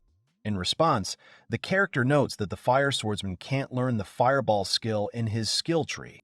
The hero baffledly reasons that since the enemy has a fireball from the offensive fire magic tree, which is used for long-range combat, he must have a different skill tree with fire magic. He wonders what the point is, since the class's strength isn't in long-range combat, and exclaims emotionally that the enemy wasted skill points on a useless skill tree. The character, with a disgusted expression, notes that the enemy is the second highest ranking member of the clan, so he couldn't have simply wasted his skill points there. Asking, then why? He begins to doubt deeply, wondering if he's missed something or misunderstood something. Frang, with a manic grin and his mouth wide open, sharply shouts out an insult, calling his opponent a third-rate adventurer, and declaring that advanced fire magic holds a huge advantage. The stunned hero mutters out loud in confusion, asking why they had to spend money on a tree that eats up a ton of points, since the fire swordsman's skills have good scales, and it would have been more logical to invest in increasing attack power. There was an awkward silence. The woman mockingly says, "What a fool," noting that Mr. Frang is strong even among B ranks, and he couldn't have made such a stupid mistake. Frang is addressed with the words, "right?" and "Mr. Frang?" to which he responds with a grim expression. An enraged Frang holds a fireball in his hand and shouts that he will finish this kid off, while those around him try to hold him back, exclaiming, "Calm down, Mr. Frang. You can't kill him like this." Elma looks at him intently and thinks to herself that with such a crooked build, he rose to B rank, so the fire swordsman Frang definitely cannot be underestimated. Mentally cursing, "What a little freak." Lucy, with a sly grin, asks Elma if he's provoking him on purpose, to which he replies that he didn't even intend to, adding in his thoughts that if he had lasted that long in the game with such a build, any player would have praised him. The guys are moving along the rocky terrain. Monsters begin to crawl out. The guys are met by a level 65 mineral ant monster. Lucy gets Elma's attention, saying, "Elma, look, there's a whole bunch of," and adding that there really are quite a few of them. While they're still managing to maintain contact, Elma notes that he's already achieved his first goal. But at that point, Lucy apprehensively asks if they shouldn't discuss this behind their backs. Elma excitedly declares that all that's left is to find rare loot, adding that the chances aren't that great, but there's plenty of it here. Noticing Lucy flinch and grab the edge of the cart, he turns around in surprise and asks, "What's wrong, Lucy?" Lucy replies with a smile, "Nothing," and Elma looks at her and says that she is simply amazed by her. The area around is covered with numerous rare items marks, and Elma notes that each of them is a potential drop for him, while Lucy says that she no longer sees these monsters. The final scene shows a cartwheel, and Lucy laughs and says, "Ah ha ha, as long as I'm with you, I don't have to worry," followed by the caption, "To be continued." The heroes have arrived at the Mineral Insect Cave, where large insect monsters crawl everywhere. Elma looks ahead with a confident expression, and Lucy addresses him with the words, "Listen, Elma," as they ride in the carriage. Lucy continues the conversation, noticing that you are looking out for something that might be useful to Silverflute. Elma answers his question about what he's looking for by making a two-finger gesture and declaring that they have two important targets. Lucy looks at him in surprise at this point. The first goal is to collect materials from the mineral insects, which they need for weapons and armor, killing 2 birds with 1 stone. The second goal is to uncover the secret of their alchemist's presence, then negotiate with them. This has already been established, as they have found their target and will help them. Lucy says, "I see," adding that it's no wonder his eyes were shining now, and also noting that, in other words, they are here for their own personal purpose as well. Elma explains that mineral ants are rather slow and have little health, but they have a wealth of other stats. Particularly notable is their high attack and defense, as well as their medium and close-range attacks. These monsters are high level, and there are a lot of them, to which the response is that, well, yes, that's to be expected. Someone approaches the heroes and says, "Hey, stray dogs," adding that for them. These monsters are Frang and his group, claiming that the guild has entrusted him with command of the raid. Frang continues to say that they obey him, and then asks menacingly, "Is this clear to you?" Elma tells Frang that given that they are not members of their guild, he will most likely use them as meat shields, and then offers to listen to him if he accepts his application to join the guild. Frang crosses his arms over his chest, exasperatedly replying, "Sure, you crazy? What an eyesore." While Elma, looking confident and serious, continues the conversation, saying, "But," Frang, with a mad grin and a malicious expression on his face, shouts out emotionally, asking his opponent if he doesn't think that, as the raid leader, he would be better off leaving them behind. Elma looks at him with a cold and serious expression, reasoning to herself that everything turned out exactly as he thought, and the conflict with the one who was commanding the raid was inevitable. Elma analyzes the situation, arguing that the enemy wants to leave them behind so they can't collect loot. But in the worst case, if they ignore commands, they could still be reported to the guild. Frang looks at them in close-up, his expression twisted with anger, and ominously says, "You two," while Elma and Lucy watch him calmly from the carriage. Frang, with a grin and a mad expression on his face, points his finger forward and gives the order to take the initiative and attack the enemies first. His squad members watch the events from their wagons with grins, declaring that until they cut down the enemy's numbers, they will not move forward, because they do not want their carriage driver to die. In conclusion, they mockingly add that they themselves will protect the crew, and if anything happens, they will definitely help them. Lucy says in surprise, turning to her friend, "Just the 2 of them?" To which Elma asks in confusion, "Forward?" The girl laughs and says that they are not particularly eager and an answer too difficult for them.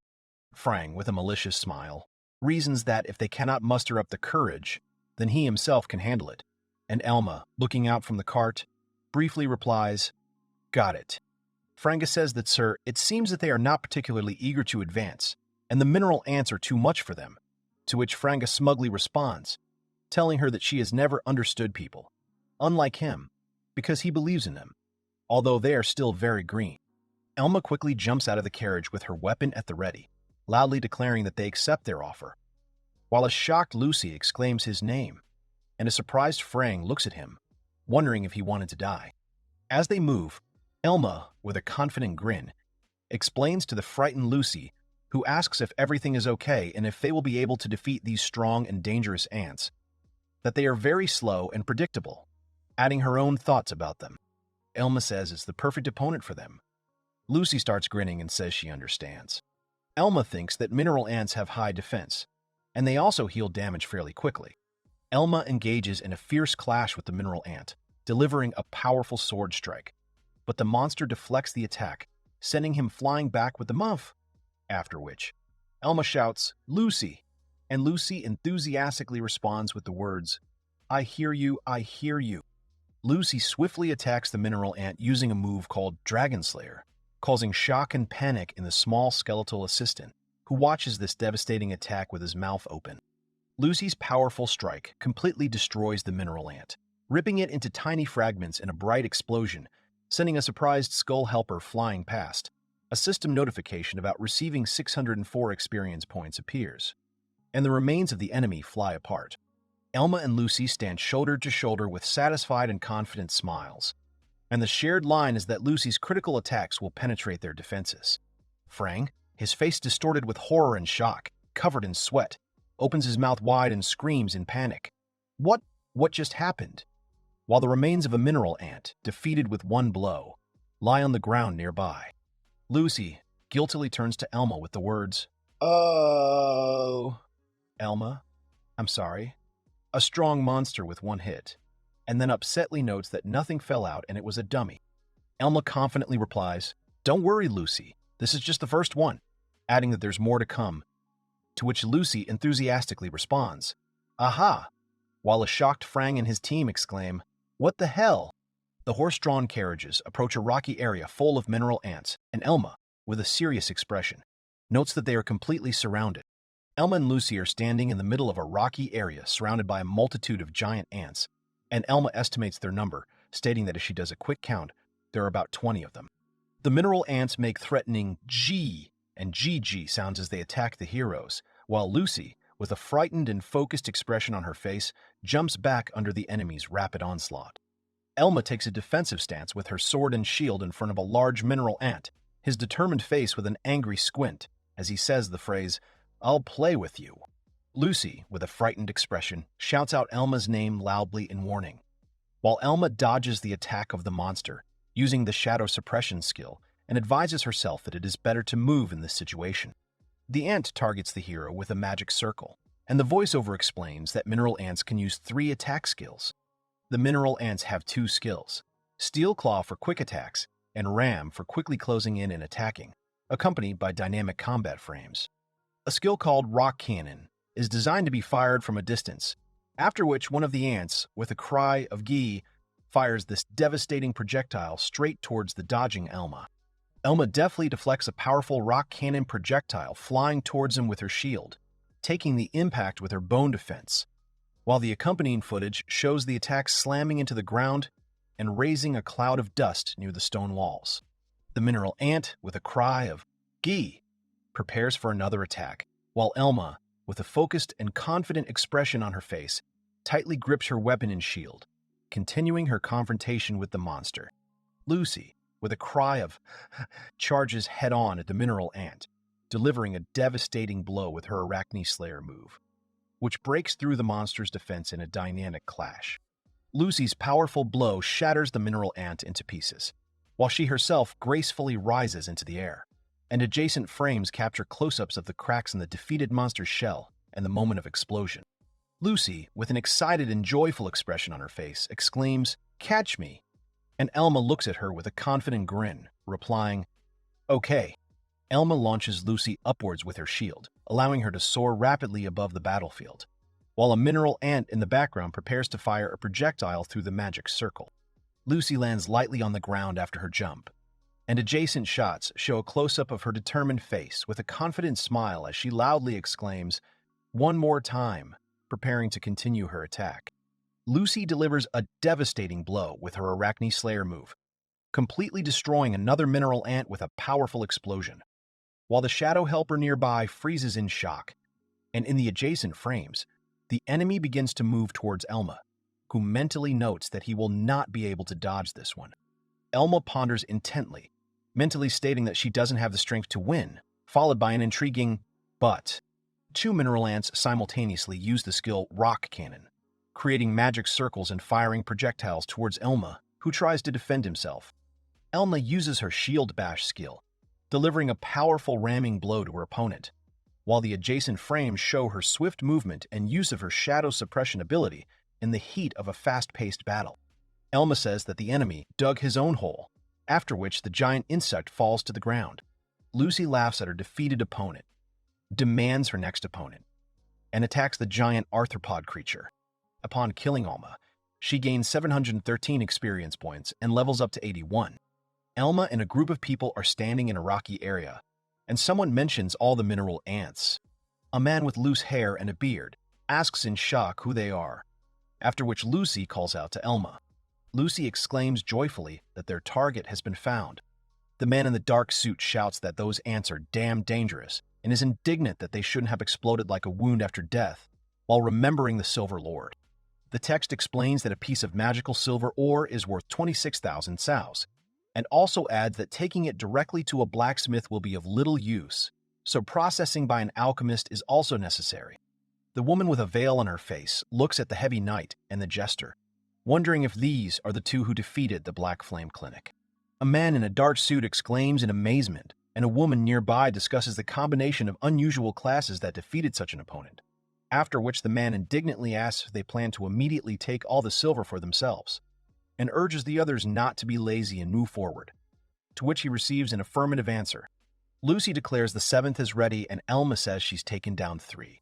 Meanwhile, one of the fighters strikes the enemy with a sword, claiming it doesn't do enough damage, while the other punches the monster, saying they're too tough. One of the participants casts a healing spell, giving thanks for the healing, and the man with long hair shouts at the others to get up and get ready. Lucy calls out the dice roll. A 6 comes up, a critical hit occurs, and an explosion with the skull occurs, and at the top is marked as a hit on target. Elma says this is the 10th, calling it a good haul, and also reports that they've collected 4 pieces of ore. Each piece is worth about 26,000 7G, so they've earned just over 100,000 7G. After which a close-up of Lucy's face appears. A couple of minutes ago, Lucy happily shouts to Elma that they succeeded and earned 50,000 G, after which she repeats this amount with delight on her face and stands in confusion. Lucy clutches her head and thinks that she has completely gone crazy and is not even surprised by such money. Kelt yells at Lucy doesn't even look at the price tags anymore, wonders why Kelt isn't around to remind them of this, and adds that he's starting to worry, while Elma calmly looks away. Elma muses that he didn't take him because he didn't want to drag him into a potential conflict with the Silver Flute. Thinks that maybe he really should have invited him, and then abruptly decides that, screw it. The squad continues to fight. The helmeted fighter delivers a punch, saying, "Take that," destroying the insect's head. He then declares that they've finally killed the 2 of them, and his comrade asks what's there and if there's any loot. The fighter shouts that there is nothing again, and the man with the beard curses in response. The man with the sword receives a powerful blow that sends him flying backwards. He lets out a cry of pain, while the rest of the group watches in surprise from the sidelines. Ain screams in fear at Mr. Frong as he's thrown back into the rocky wall with great force, and Elma turns around at the sound. The man who fell to the ground curses and asks what that was, while Elma looks towards the rocks and says thoughtfully that it was. O understands that this scarab of luck is just like a precious toad with a valuable reward. He has huge defense and speed, but the amount of experience gained from him is also huge. A man with loose hair shouts to the others that this monster must not be let go, and calls on them to kill it. The scarab uses confusion magic called Panic on random targets, causing confusion among combatants, and the monster itself is described as being quite annoying. Ain tells the scarab not to underestimate them. She begins to use fairy dance to increase her movement speed. Ain, with a cry of, "Ah!" uses a move called the Dragon Claw Dance, making a series of rapid attacks with her sickle weapon around the lucky scarab, which has 38 of its 38 HP remaining. The Scarab of Luck abruptly moves away, and the veiled woman exclaims in amazement, "Huh? And really?" looking after the flying monster. The scarab's defense value is 500, and even a direct hit won't damage it. Alma calls Lucy to help him. He thinks that if things continue like this, there might be casualties. Lucy doubts that she will be able to catch up with the enemy with her speed, and Elma tells her not to worry and states that he has a plan. Elma and Lucy are running somewhere, and the accompanying text explains that the drop from it is very valuable. Just 1 drop can pay for an entire raid. And in the game, players were desperately trying to hunt for it for the sake of a very rare item. Players in the game desperately tried to hunt for the scarab because just 1 drop from it could pay off an entire raid. The Scarab of Fortune appears in the location, and the text states that it is a rare monster. Elma and Lucy run forward, with Elma declaring that the scarab will be their prey. The party members continue to be in a state of panic after the scarab's impact. Alma holds a sword. Lucy poses smugly with a dagger. Ain stands frozen in confusion, and a man with long hair swats away. A buzzing insect, while a vertical caption explains that everyone is targeting a rare monster. A close-up of a shiny scarab of luck flying with its wings spread, while in the distance on a rocky terrain the fighting members of the group and a cart parked at a distance can be seen. Scarab uses the Panic ability on the magic circle, while one of the characters uses the Heal spell, and the rest of the fighting fighters are visible in the distance. The character is thrown back by the explosion with a scream. The man with long hair states that they don't have enough healing, and the bearded fighter shouts to the others that he is being hindered and urges them not to give up their positions. The man considers whether they should give up their positions and adds that if they get their healer, it will all be over. The girl turns to Mr. Frang, declaring the need to retreat further from the scarab and calling for a regrouping, to which her interlocutor asks again about regrouping and notes that if they do not do this, Frang declares that if they can't kill this damn bug, they will leave here empty-handed. Frang continues to say that if they retreat now, his reputation will be ruined. Frang states that they must achieve results at any cost, since they cannot get the ore for themselves, and suggests at least finishing off the scarab, adding that this is an excellent opportunity to climb higher in the clan. Elma thinks that if this continues, there will be deaths. Elma shouts to Lucy that he will distract him and that his attacks are not scary, but urges her not to give in to his panic. Lucy replies that she understands. Frang demands that at least someone crush this damn bug, and Elma says, "Okay." Frang asks to leave it to them and shouts at them to stop and not at them, as Lucy uses a shield strike. Lucy helps her team member by appearing in front of the ant and getting its attention. Then she jumps to the side. Elma looks around the battlefield with a multitude of fighters, and suddenly, powerful impact marks appear on the rocks and trees around her. Elma stands silently with her sword and shield in the middle of the stone path, saying to herself that now she needs to act further, while someone watches him from the shadows. Elma turns to Lucy and asks her to stand in front of him. Lucy answers well. Lucy ponders how to get him with a dragon slayer, but notes that at that speed it is problematic, after which Elma tells her not to worry. The treasure of fortune is very fast, but moves predictably, bouncing off obstacles and flying in one direction. Elma declares that he has it all figured out as the scarab rushes forward. Scarab uses the panic ability, and Elma notes that it is useless, and says that everything is gone. Elma uses a shield bash, taking a powerful blow from the scarab, causing her to make a pained sound, and then sending the scarab flying back. Elma shifts her leg. Elma uses the shadow suppression ability and says that unfortunately for the opponent, their shadow is under their foot. Lucy answers clearly, adding that at this speed she will hit it while the scarab makes a sound. Lucy uses her Dragon Slayer ability to attack the scarab. Elma thinks that the plan worked, while the rest of the group looks at what is happening with utter surprise and shock on their faces.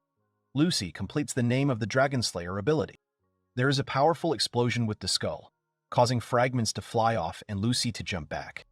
Elma and Lucy level up, with Elma's going from 81 to 82 and Lucy's from 77 to 79, while the defeated monster dissolves into the ground.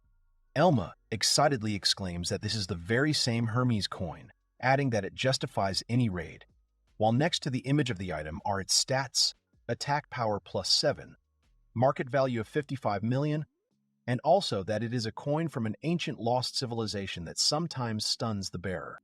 Lucy happily tells Elma that they succeeded, to which Elma agrees, praises Lucy, and notes that no one died. The team members say that Elma and Yusi killed the bug and no one died. Rang says the boys stole their loot. After a while, Lucy uses her Dragon Slayer ability, attacking the enemy while her ally next to her shouts and hits the enemy. The second ally swings his sword, making a slashing sound as the monster screams. One of the fighters delivers a powerful blow to the opponents with the words, "Take this," after which Elma uses the ability to suppress the shadow, falling to the ground with a sword and shield. A colleague praises Elma for a job well done, and Elma gives him a thumbs up in approval. After a while, Elma says that they are finished. He then announces that this time they have earned much more than usual, namely 232,500 gold. Elma says most of it will go towards making the armor and remarks how good it is that he has Lucy, while Lucy herself is confusedly counting the amounts in her head with question marks around her head. One of the fighters calls out to the guys and shouts that there are a couple more here and they need help, and the other angrily asks them what they are pretending to be here, while a sharp attack in the shape of a crescent flies nearby. Frang states that he admits that he clearly underestimated them, while Elma and Lucy look at him silently. Frang points his blade at Elma and asks him who is paying him and if he is the guy in the silver mask, to which an image of a character in armor with the words "silver mask" comes to mind. Frang then says that he is the assistant to their clan leader, while Elma calmly replies that they were simply following the guild rules and joining a raid that had free spots, causing an angry Frang to think about killing him. Frang demanded 3 pieces of ore and a coin from Elma, and then he would not kill them. Elma thinks that there is an internal conflict here. Elma replies that, given the circumstances, He can only give up 2 pieces of ore at most, and in her mind, she wonders if he knows about the alchemist. Frang angrily shouts that he is a fool who is in no position to make demands, claiming that he damaged the scarab first, and that it was his fault, after which a silent Elma and his masked companion are shown. Frang swings his curved blade and threateningly asks if Elma wants to die or not. While the rest of the group watches from the sidelines in amazement, Elma maintains a confident look and replies that if Frang really wants it, they can settle the matter in a fair duel, to which Frang, with an angry expression on his face, says, if that's the case. He adds that 2 pieces is a good result and is beneficial for the clan, but a man can get more. But then he must listen to Alma's conditions. At that moment, someone screams because they saw a monster. Elma looks in horror at the strange creature that has appeared with the status Monster, Rusty Child, Levi 57, HP 196-196, MP 2323, shockedly thinking, what kind of monster is this? Elma, with a frightened face, turns to Frang and says, Frang, something's wrong. To which a stunned Frang, sword in hand, replies in bewilderment, Hey!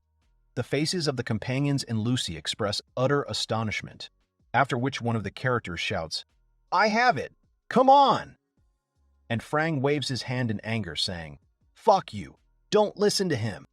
Elma, with a frightened and tense face, loudly declares that the raid must be called off, and asks the group members if anyone has detection skills, urging them to use them right now. A circular magical search symbol appears, accompanied by a dark look from one of the heroes and a tense reaction with the exclamation, This! Characters and monsters are placed in a grid-based scanning area, with the faces of frightening creatures looming around them on all sides. One of the characters with long hair panics, breaks out in a cold sweat and, with horror on his face, says, Nonsense! And what is this? The characters fight among the rocks, and the lines read, Underground, a whole horde of monsters. While on the side is written vertically, the situation has become much worse. Elma, with a tense and worried expression on her face, says, I don't know what kind of monsters these are. But adds, but I don't think they're evolved monsters.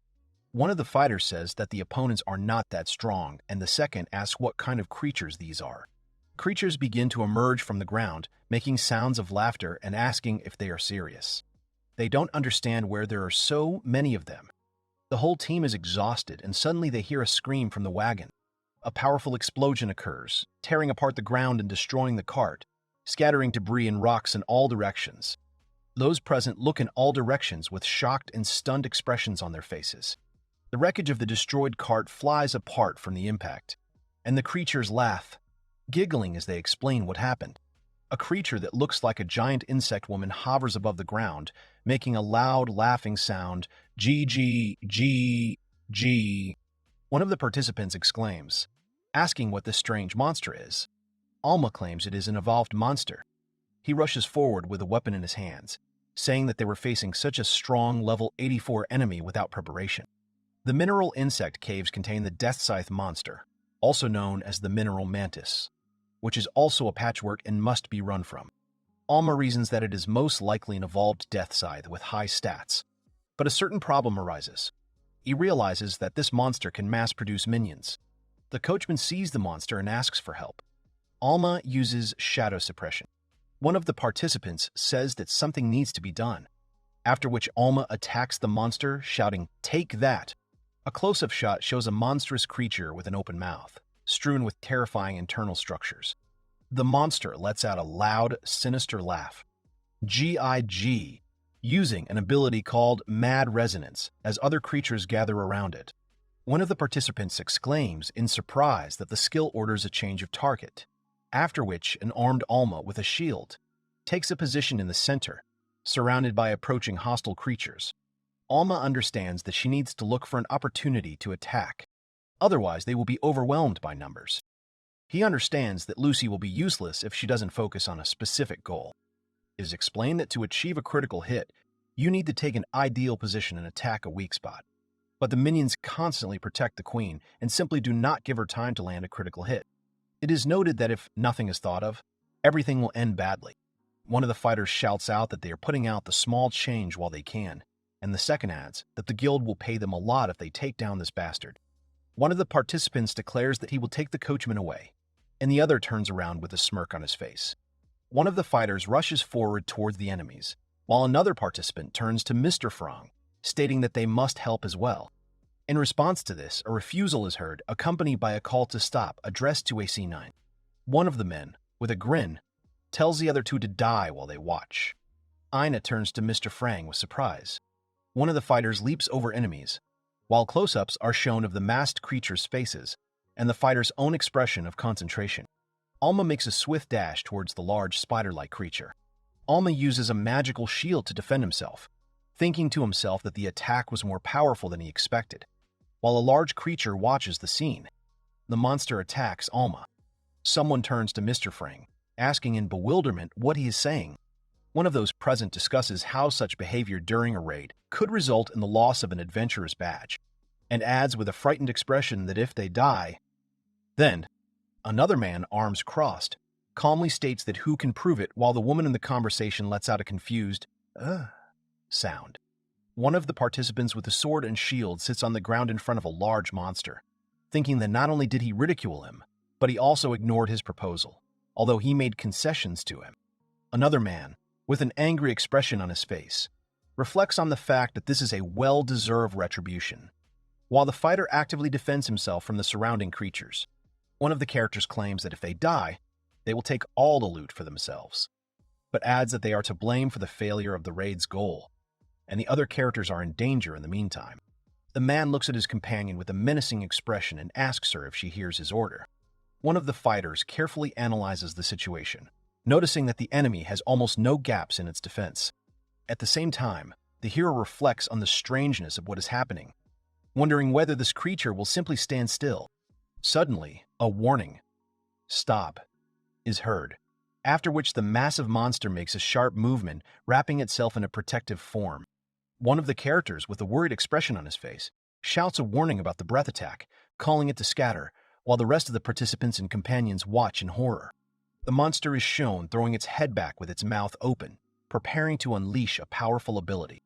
The characters try to hide from danger. Two heroes run away. Others hide near a rock, covering their mouths with their hands, and a fighter with a shield and a character in a cloak dodge the advancing monster. The enormous monster unleashes a powerful attack, unleashing a colossal stream of destructive energy from its mouth, spreading in a wide cone across the rocky terrain. Against the backdrop of this massive disaster, labeled Epidemic Storm, the remaining characters attempt to flee across the open area.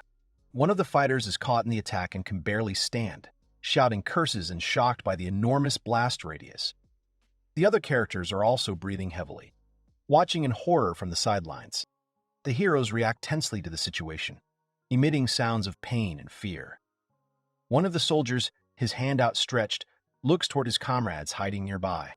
Mr. Frang, with an angry expression, declares that this is what the useless trash deserves, adding that it's their own fault for deciding to listen to him.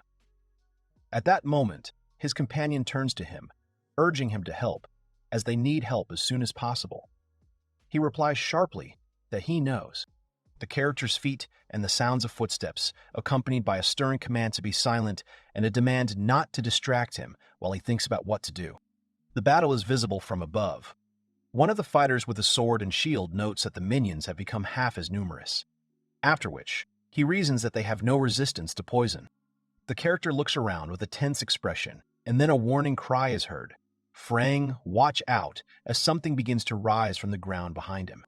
Franga is suddenly pierced from behind by a creature that appears from the ground, causing him to let out a loud scream, his face distorted with pain and shock, and blood splashes around him.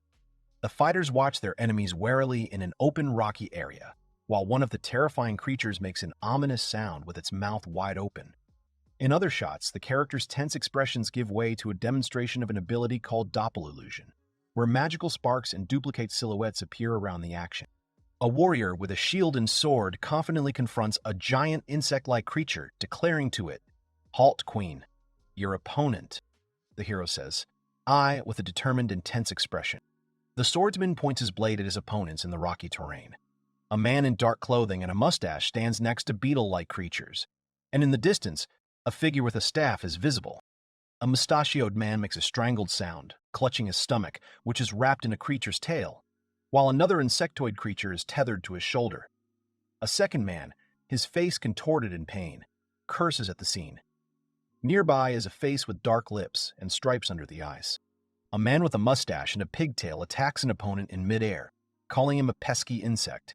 Another man, clutching his stomach, utters a curse. Meanwhile, the insectoid creature makes a "hi" sound, and clashes erupt in the distance. Lucy moves quickly across the battlefield, closing in on her enemies. Nearby are a fighter with a chain scythe, another cloaked character, and another insectoid creature.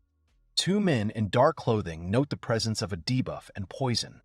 One of them states that the position is disadvantageous and the formation is broken due to the large number of wounded. The blonde man decides to continue to distract the creature, adding that they need to regroup no matter what. A crackling sound is heard as the insectoid enemy lingers nearby. The insectoid creature uses its birth skill, while the blonde fighter muses that he never considered the difficulty of dealing with his opponent. The multi-legged creature makes gee sounds when near an armed, dark-clad opponent and another creature. In a rocky area, a dark-robed warrior wielding a sword fends off an attack from an insectoid creature that makes a loud noise. The collision causes a burst of energy, surprising the fair-haired character observing the scene. The creature, with its large pincers, continues its advance.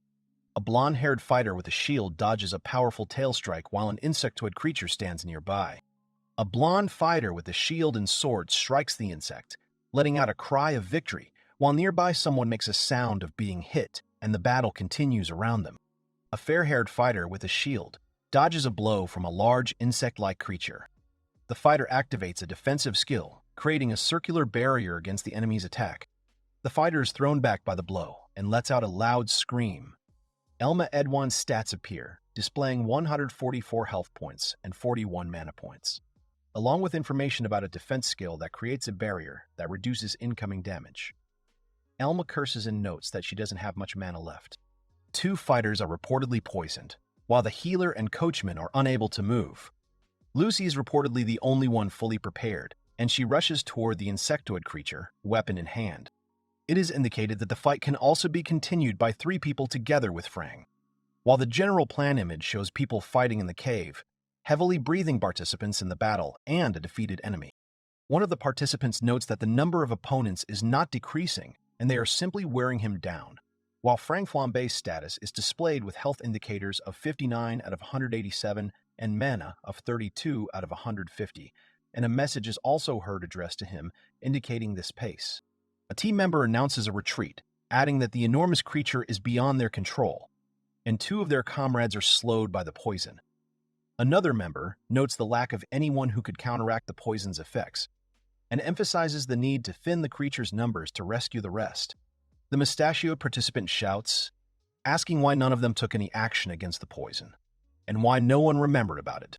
The cover-face member counters that they were the ones who wanted to get past Silverlore as quickly as possible, and also states that he took full responsibility for choosing the group members, after which the mustachioed man, with his eyes wide with tension, angrily says that they were gathered. The participant states that in any case, they must now help their comrades recover, while someone's boot is visible nearby against the background of the magic circle. The blonde fighter curses in disbelief and remarks that they are in a difficult situation, yet they are comrades from the same guild, while the mustachioed man uses a flame enhancement on the magic circle. It is indicated that Frang is a big shot in his guild, and he can't just up and run away alone while the whole group of characters is depicted nearby. The raid leader gives the order to all those who can still retreat to retreat, after which the man rushes forward surrounded by a trail of fire. The group members look at what is happening with surprise and bewilderment, and one of the girls turns to the leader and asks if he is serious, while the other comrades stand in confusion. A masked participant is outraged that a man with a bad build ran off alone. The leader's nature has been revealed and the situation is getting worse and worse. A creature with an open mouth and a sharp point attacks, while a fighter with a shield parries the blow. The blonde fighter notes that Frang has fled, making his chances of winning even slimmer as his opponent makes a gee sound while making a move. The team continues to fight. Another raid member is attacked by a monster. Lucy breathes heavily, making ha sounds, and holds her weapon in her hand, while a powerful explosion occurs nearby, with flying fragments and a skull symbol with large letters above it that say, Dragon Slayer, and other fighters are on the battlefield. Lucy looks ahead as round cocoons or eggs on the ground split open, revealing creatures with legs that make cracking sounds. Lucy, with a gun, says that no matter how many of them you kill, they never end, while the adjacent image shows an insect-like creature emerging from a cocoon. In a wide shot, the participants are surrounded by numerous enemies in a rocky area, and at the bottom of the dark frame, a caption appears about a deadly dragon rampage. A blonde fighter with a shield and sword delivers a powerful blow to a large insectoid creature with an open mouth, surrounded by flying sparks and spray, while a smaller creature flies nearby, and a separate fragment shows a close-up of the fighter's concentrated face. The blonde fighter screams in pain as he takes the hit, thinking about the overload that will prevent him from using his deadly rampage. The fighter reasons that he needs to wait for the cooldown of the epidemic storm to end, so that she can use it again. But if he leaves things as they are, the situation will worsen, after which he urges himself to think. Looking at the health and mana indicators of Elma, Edwan, and the Queen, the word defeat appears, and the heroes reflect on the fact that there must be something, trying to find a way out of the situation. The large sign defeat appears again. Elma tries to come up with something, reflecting his intense thoughts. A magical effect called Melody of the Night of Mercy unfolds, accompanied by soaring notes and sparks, engulfing the characters fighting in the rocky terrain. Lucy says, cool, in admiration. The fighter in the headdress calls out, Sister Ain. Another character says with relief, saved. And the dancer herself, with her face covered, uses a healing skill. Ain announced into the distance that the leader had escaped alone and asked those present if they could hear her. She then changed the subject and aggressively commanded them to fight to the last, unless they wanted to die. Ain, holding a sickle-shaped weapon in her hand, threatened that if she got out of there alive, she would bring all his dirty deeds to light.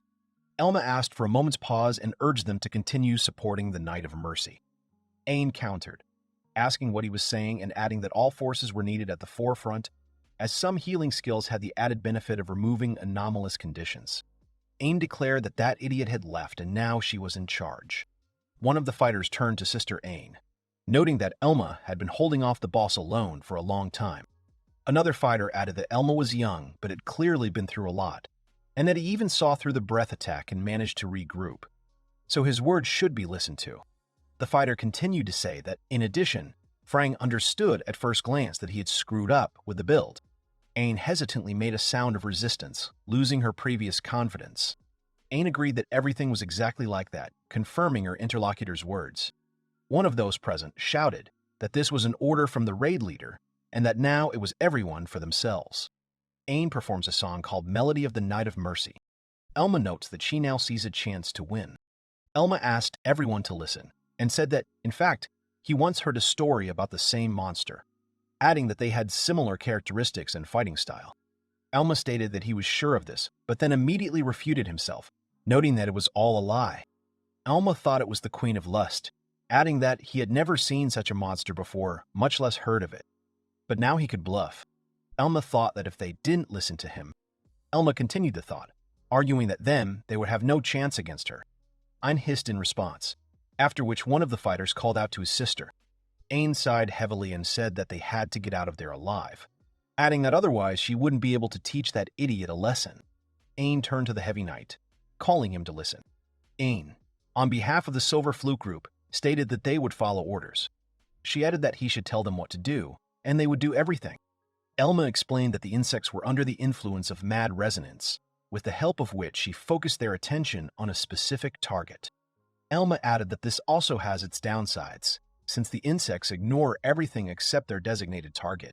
So if they know who their target is, the others will be able to attack the little ones at their weak points. He commanded not to save mana and to attack all at once in order to mow them down completely. The team continued to attack. Elma noted that the situation on the battlefield had improved significantly. Elma continued to ponder what if they could still exploit the gap in the Queen's defenses. Elma shouted Lucy's name as he watched her unleash a powerful attack with the Dragon Slayer technique. Lucy replied that there was just room for one more, and that she had arrived at the right time. Elma spoke a phrase beginning with the words, "and now," and called for the queen to be destroyed in one blow. Lucy shouted back her agreement, seconding his call. The queen let out a sinister laugh that sounded like Gia Gia Gi. Lucy moved forward quickly, closing the distance while the queen remained in place. The queen launched a sharp slash with her limbs, while Lucy dodged the attack with a jump. Elma noted that with Lucy's speed and agility, it was not that difficult to resist the queen's attacks. The queen let out a strangled gee laugh as one of the insectoid creatures rushed forward while Elma was deep in thought. Elma received a blow from the insectoid creature, after which his health bar dropped to 121 out of 308 units, and he let out a pain sound of gash, while the opponent quietly let out a gash. The insect let out an ominous, guide laugh, and the heavily breathing Elma used Salvatory Shield, with his health dropping to 60 units, and he asked the enemy for forgiveness. Elma activated a special skill called Dragon's Deadly Rampage, surrounding himself with powerful electrical energy while knocking back the opponents. Elma noted that when his health dropped to 20%, his speed and attack increased by 100%, and then confidently declared that this was exactly what he needed. Lucy let out a startled cry that another one had hatched, while the creature made a GG sound, and Elma confidently said that it was no problem, explaining that she was forcing herself to give birth to new servants, which meant they had cornered her. Elma firmly declared that it was time to finish, and Lucy immediately supported him with the cry of yes. Lucy quickly closes in on the enemy and strikes, while the other fighters also fight the smaller monsters, sending splashes and debris flying around. Lucy then finds herself face to face with the monster's massive mouth, raising her hand and holding the numbered weapon, ready for the next decisive action. Lucy uses the dice roll skill, which lands on a 6 and triggers a critical hit, after which she joyfully exclaims, "It worked!" And Elma confidently thinks that if they continue in this spirit, they will win. Suddenly, a sharp turn of events occurs. The enemy's facial expression changes. A shocked, frightened look appears, with eyes widened in horror, and ominous sounds of blows and movement are heard around. Lucy shouts in fear to her comrades, "People, there's going to be a breath attack," warning everyone of the danger. The tense faces of the crew reflect the horror of what is happening, while the monster opens its mouth wide, preparing to spew out powerful destructive energy. Elma, with a confident and cool expression on her face, says that he naturally knew that she would use Epidemic Storm, after which she notes that the cooldown has ended, and now the fastest attack is needed. At this moment, the enemy lets out an ominous gee laugh, and Elma, charged with lightning, with a determined and predatory look, replies, "It's obvious," continuing the dynamic confrontation on the battlefield. Elma uses the Shield Slam skill, sending the enemy flying backwards with a powerful movement. Elma then smirks and says, "Keep your mouth shut," as other monsters gather around him and the defeated enemy makes an aga sound. Finally, Elma adds, "Otherwise a fly will fly in there," holding an electrically charged sword in her hand. The queen, with the sounds of ga-ji and ga, flies back under the impact of a powerful blow, sliding along the ground along with her minions. The determined Elma uses the skill Self-Denial, performing a devastating attack that pierces armor and deals devastating damage to the enemy while making a loud sound. A smiling Elma utters the phrase, "You should have been watching more than just me," while the defeated queen lets out a loud and piercing Gee, and Lucy, flying nearby, watches the scene unfold. Lucy strikes the monster. Then she gives a command to Elma.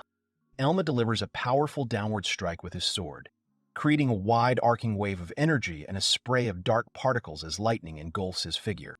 An enemy's face with a mask flying off and liquid splashing, accompanied by a speech bubble with the phrase, "You." The battle reaches its climax, with a powerful shield and sword strike dealing devastating damage to the enemy, causing blood to spray and black particles to fly around, while Lucy hovers nearby. The determined faces of Lucy and a smiling Elma, accompanied by a dialogue box with the phrase, "Caught in the clutches of the god of death and the ferocious dragon." The enemy lies on the ground in the middle of a crater, while a triumphant Elma, with sword and shield, thunderously declares the Qian is dead, after gaining 8,336 experience points and leveling up from 82 to 83, adding that she only needs to finish off her cubs, while in the background, stunned allies say, "Really? Really?" The team members, led by the inspired fighters, clenched their fists and let out a loud battle cry of, "Whoa, whoa, whoa, whoa, Avil," celebrating the turning point in the battle. The team members are resting after a tough battle in the canyon. Elma sits against the wall, wiping away sweat and saying, "Phew, that's it," noting that they were a surprisingly strong opponent. They also discuss how well they've earned the Silver Flute's trust, and Lucy's combat moves have become more refined compared to previous battles.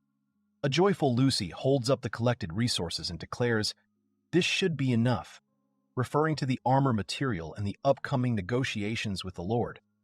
A nearby note mentions that the hatchlings drop a piece of magical silver ore, to which Elma agrees with, "Oh, you're right," and adds the remark, "The precious toad lives in a poisonous swamp," that's what he said.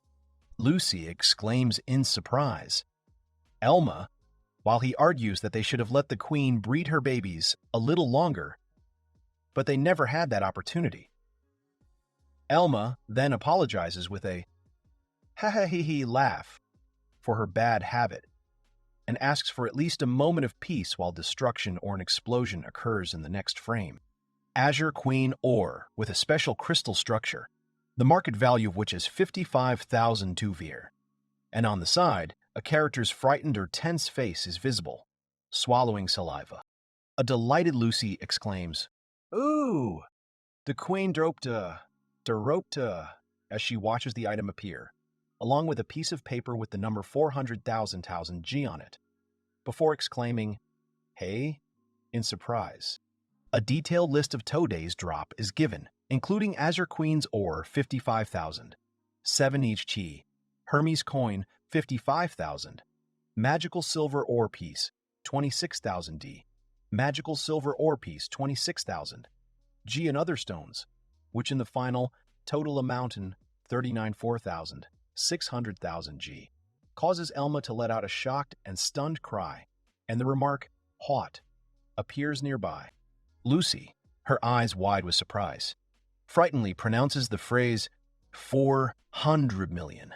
A landscape with a sunset sky and buildings, accompanied by explanatory text block saying, "Bad luck turned into good luck," and "This luck more than compensates for facing such a powerful enemy." And at the very bottom, the heroes discuss the details. Elma states that the question is how much of the total drop will go to them, and Lucy hesitantly agrees. Elma says that he is afraid to even say this number out loud, and then calculates that it comes to 400. Elma sighs and rants about how raids always end in arguments over loot distribution, adding that they've tarnished the reputation of the Silver Flute while Lucy listens to him by the fire. Ian turns to the Heavy Knight and the Jester, apologizing for interrupting their vacation. Alma says that if they want to resolve this peacefully, they'll have to make concessions. Elma notes that they decided not to wait and begin negotiations, expressing confidence that the interlocutors were no less tired than they were, while a group of opponents stood nearby. Elma states regarding the distribution that there are several items that he would like to use himself and offers to compensate for their cost with money or magic stones, to which the fighter shouts his name in fear. A group of people bow low and ask to accept their sincere gratitude, and one of them loudly declares that without them they would certainly have died. Elma replies that they didn't do anything special, and that they helped them too, while Lucy looks at what's happening in surprise. Elma says he wants to clarify the issue of drop distribution, but his interlocutors ask him to be less cautious. The interlocutor states that they had no intention of arguing about the distribution from the very beginning, adding that she would not behave like that idiotic dandy, while other members of the clan note that they do not have the best reputation, but they know what gratitude is. The interlocutors say that within their clan there is an ongoing, honest struggle for various merits, but now this is not so important. And they also mention that the previously mentioned man wanted to become the leader of the clan. Lucy is relieved that they won't have to argue, while a companion named Ain approaches Elma and asks if he can help them meet the Silver Lord. Elma talks about the Silver Lord and says she doesn't know why he needs them, adding that even among their clanmates, only 3 people can contact him, including Frang. Ain promises to try to find someone who can help them, warning that they shouldn't get their hopes up too much, as he himself has never personally met the Lord. And his interlocutors respond that they would be grateful for that too. The interlocutors note that since the Silver Lord has an outstanding alchemist, he will certainly want to get their drop today. They say this will be their stronghold for negotiations. Ain says that they have been a great help in any case, expressing hope that they will be able to meet the Silver Lord, and Elma agrees and thanks her. They note that one cart is destroyed and ask if they and Elma can ride on it while the others make noise and express a desire to join in. The group has a fun time together in the carriage as they travel, while Aini wistfully wonders if the Silver Lord even exists. Elma explains that she and Lucy returned to Lacarina to report on the raid, having received the desired drop. Lucy notes that this time, too, no one was hurt. Elma confirms this. And her interlocutor praises them for their excellent work and notes that they did it again. The next day, they are contacted, after which Elma and Lucy are in a room where Elma says that he believes a man calls out to them. Evans introduces himself and says he's a member of the Silver Flute. Evans states that the Silver Lord, the leader of their clan, wishes to personally express his gratitude. The guys look at the guy carefully. Evans notes that their leader chose a rather secluded location, as the Silver Lord does not like to interact with people. Evans explains that this time is special, adding that they have earned his trust. Lucy asks Elma if everything will be okay, as they follow Evans as he opens the door. Lucy asks if Elma thinks he's deliberately leading them to a deserted place to attack, to which Evans tells them not to worry. Evans opens the seal. Evans states that the Silver Lord would never tolerate rudeness towards his benefactors, and also adds that he is far from a heartless man. Elma says that's understandable and clarifies if this is really the Silver Lord's base, asking if he's right. Evans opens the door with a smile. The view opens onto a spacious, decorated room, in the center of which stands a figure in armor, while Elma and Lucy are at the entrance. Lucy says it's cool, and Elma looks around. Elma says they were invited to express their gratitude, but is confident that the main reason is to trade for the magical silver. Elma thinks that now all that remains is to reveal the existence of the alchemist. An armored figure towers over Lucy, who looks up at her with concern. Lucy begins to speak hesitantly and stutters out a greeting. Lucy lets out a surprised, confused sound as the armored figure suddenly finds itself bent in half. Elma watches the proceedings as someone states that they didn't think they could get this far. Karis Hitz, the leader of the Silver Flute Clan, addresses his valued clients and tells them how quickly they met them. Lucy exclaims in shock and declares that it was her in the store then, while Elma calmly says that everything is clear. Elma says it's well done, but points out that it's just a golem, turning to the talented alchemist of the Silver Flute, Karis. Karis Hitz responds with laughter and remarks that it's a pity she couldn't surprise him, and adds that it's enough for her that the little girl is shocked. Karis says that as the clan leader, she allows herself to thank them, noting that when her people lost hope of escape, their leadership saved their lives. Karis sincerely thanks them, while Lucy and Elma look at her at this moment. She apologizes for the strange invitation, explaining that she wanted to talk to them on her own territory, because she was afraid of information leaking. Elma notes that they seem to trust them a lot, and Karis says that she has tasked Evans with finding out more about them. Karis mentions him as someone who is cast out of a noble family, to which Elma wonders to herself if his past is really that obvious, while she adds that she can assume he wouldn't spread rumors. Elma asks if she is also from a noble family, to which Karis replies that it is the Earl's house of Hillman, where the head of the house has 5 children. Karis says that her mother was the 3rd wife, and she herself was too talented and an eyesore to her legal wife, so she left. Thus, she moved to another territory, began to make a living as an adventurer, after which Elma recognized it as the County of Hitz. Karis explains that this County of Hitz is the youngest earldom, and is a family of merchants who became rich through alchemy. Elma recalls Isaac, who views the County of Hitz as a simple merchant family that rose to power, and notes that they are the complete opposite of Isaac, who values tradition above all else. Karis continues her story, explaining that if she started to stand out too much, her family might come after her. For this reason, she teamed up with Frang, who already had a bad reputation among adventurers at the time, and that's how they created the Silver Flute. She adds that handing over all the reins of power to Frang was dangerous, but she also couldn't show herself openly in public. Because of this, she created the armored figure who eventually became the formal leader of the clan. Lucy asks what happened to Frang after the raid, to which Karis sighs and replies that he ran away with his heels flashing. Karis adds that he abandoned his people during a raid, and that his plan to seize power in the clan was also revealed, to which Elma remarks that this could have been foreseen. Karis says Frang has become completely uncontrollable lately, but she expected something like this from him. She adds that he destroyed himself and wonders where she can find a replacement now, since he was doing so well. Karis sighs heavily, complaining about how stressful this job is, while Elma and Lucy look at her silently, bewildered. Elma wonders if this is all a cover to avoid being noticed, to which Karis replies that the dwarf dragon and the silver flute are a very well thought out, but not very effective plan. Karis tells Elma that he could do with being less in the public eye, reminding her that after his exile, he did whatever he wanted. She asks him what it led to, mentioning that he received a warning from his family, to which Elma makes a confused noise. Elma says that this is exactly how it is, and admits that he didn't think she knew, and also mentally notes that Karis is wiser than him. Karis continues to list his actions, mentioning that he planned to leave home, became the leader of an organization outside their territory, and did not forget to think about how his family would react, explaining that this is simply the difference in our classes and personalities. Elma says that she deliberately gave them a hint that the silver flute was hiding a talented alchemist, adding that they were saying this while they were dancing to her tune.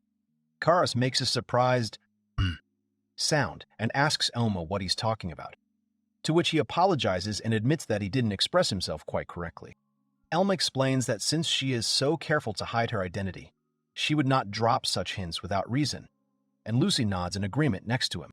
In conclusion, Elma says that the idea was roughly that she sent them to Frang to find out how they would deal with him, and based on that, to draw a conclusion whether it was worth doing business with them.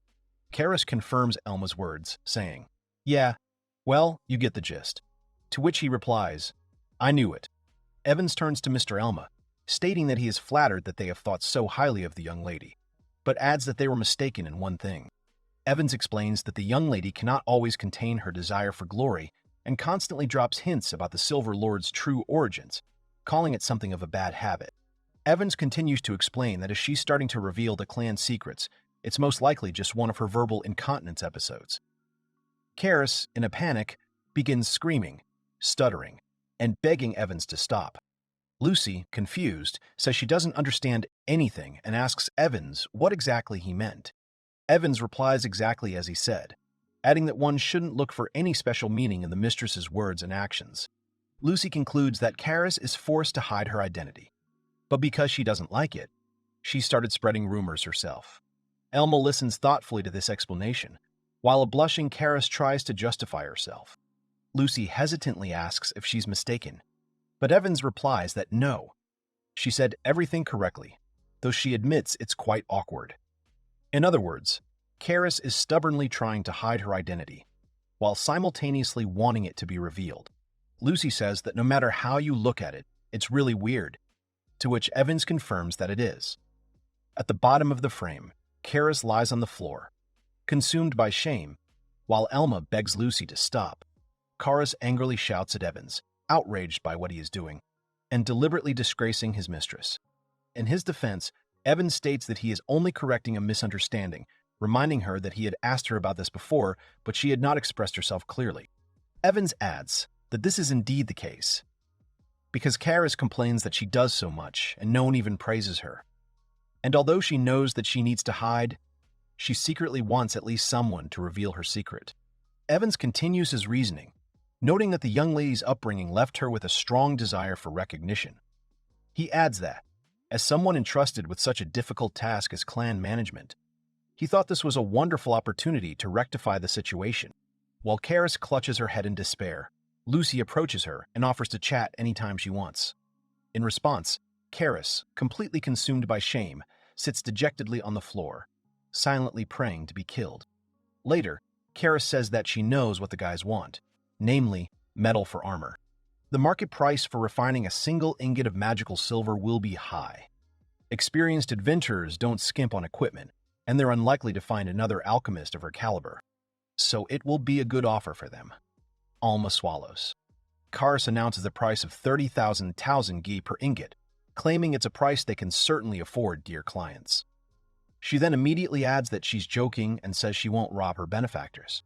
Karis declares that she'll do everything for them for free, to which a stunned Elma asks, "Really, for free?"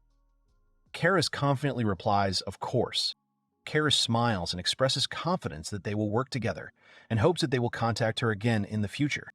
Lucy happily thanks Karis and exclaims admiringly that she is not only a brilliant alchemist, but also so kind, while Elma warily wonders if this hints at her raising prices in the future, because she wants them to feel grateful to her. Elma points out that they are, after all, talking about a person who grew up in a family of merchants, and Lucy continues to call her the shadow leader of the Silver Flute, to which a blushing Karis embarrassedly asks her to stop showering her with these strange compliments.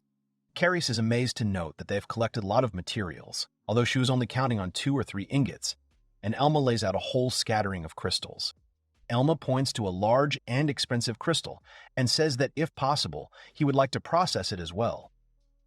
To which a shocked Karis looks at the Azure Queen's ore, the market value of which is 55,000 gyr. Karis, with a nervous expression, thinks about how her dear client also knows how to cheat, and laments that she sold herself short by agreeing to do everything for free. Karis happily declares that the ore will make excellent armor and says that she can't wait to see it shine, while Elma and Lucy look on in excitement. Karis offers to start processing right now and come back for it in 2 days, after which Elma asks for something else and says that he will pay for it, holding out a purse of money. Elma shows an item on her palm and asks Karis if she can make a similar item called Hermes coin, with a recommended level of 77, attack power of +7, and a market value of 55,000 and a market value of 55,000 G, while Lucy watches in surprise. Karis examines the coin and remarks that they take expensive items for granted, then says she'll see what she can do. 2 days have passed, and at the Dwarf Dragon headquarters, Karis happily greets Elma and Lucy, demonstrating the finished result. After they received their order from Karis, they immediately headed to the blacksmith. In a dilapidated house, the owner asks who has come. He opens the door and sees Elma and Lucy. Barga apologizes and says that he heard rumors of their success, to which Elma replies, "Haha," and notes that it is all thanks to the equipment he made for them. Elma then says that the armor is still worn out, and Barga adds that it is no longer suitable for his level. In conclusion, Elma says, "That's why we're here," and places a heavy bag on the counter. Elma shows off a glowing, massive ingot and tells Burge that she wants him to make him new armor from this material. Since it would take several days to create the armor, they spent that time selling existing items, negotiating with the alchemists for new orders, and gathering information about the Lacarina market. Lucy notices that Elma clings to any source of information, calling him unshakable, and adds that market research is an important part of an adventurer's life, after which she offers him a candy. The stranger stops Elma, calling him Heavy Knight Elma, and claims to remember him. This fighter says that Elma is doing well, and he himself only pumped up increased attack power and increased defense, adding that no skills are needed because there is only pure brute force. Lucy wonders what that even was, and Elma reasons that they must be well-known veteran adventurers in their class for such rumors to have streamed. He then adds that he wanted to stop by the guild, but it's time for them to go. Meanwhile, the forge announces, "Everything is ready," and Elma thinks with a skeptical look, "I wish I could say that." Barga asks them to stand and says that the finishing touches need to be done, promising to finish soon and offering to have some tea in the meantime, to which Elma replies that they brought the order early and will come back later. Later, already in the dark, when the blacksmith is still diligently working with his hammer, Elma says, "Barga, it's time for us to..." And Barga, with an intense look, thinks that this time everything must be perfect. Barga wearily says, "Finished," and proudly looks at the created armor, declaring that it is definitely his crowning achievement, while Elma stares in amazement at the shining result. Noticing Elma's expression, Barga says that he sees how much he likes them, and Elma excitedly asks if she can put them on now, to which Barga replies that they are his. Elma dons a new suit of armor called the Yazil Queen armor, which has a recommended level of 95, a defense of +50, and a whopping market value of 140,000 G. This armor is crafted from a crystalline, magic silver known as Azure Queen ore, and its faint blue glow is enough to make even the queen herself turn her gaze upon it. Looking at her hands, Elma mutters in amazement, "Defense 50, and is amazed at how enormous their defense. 50, and is amazed at how enormous are." Lucy admiringly tells Elma he looks cool, to which he thanks her.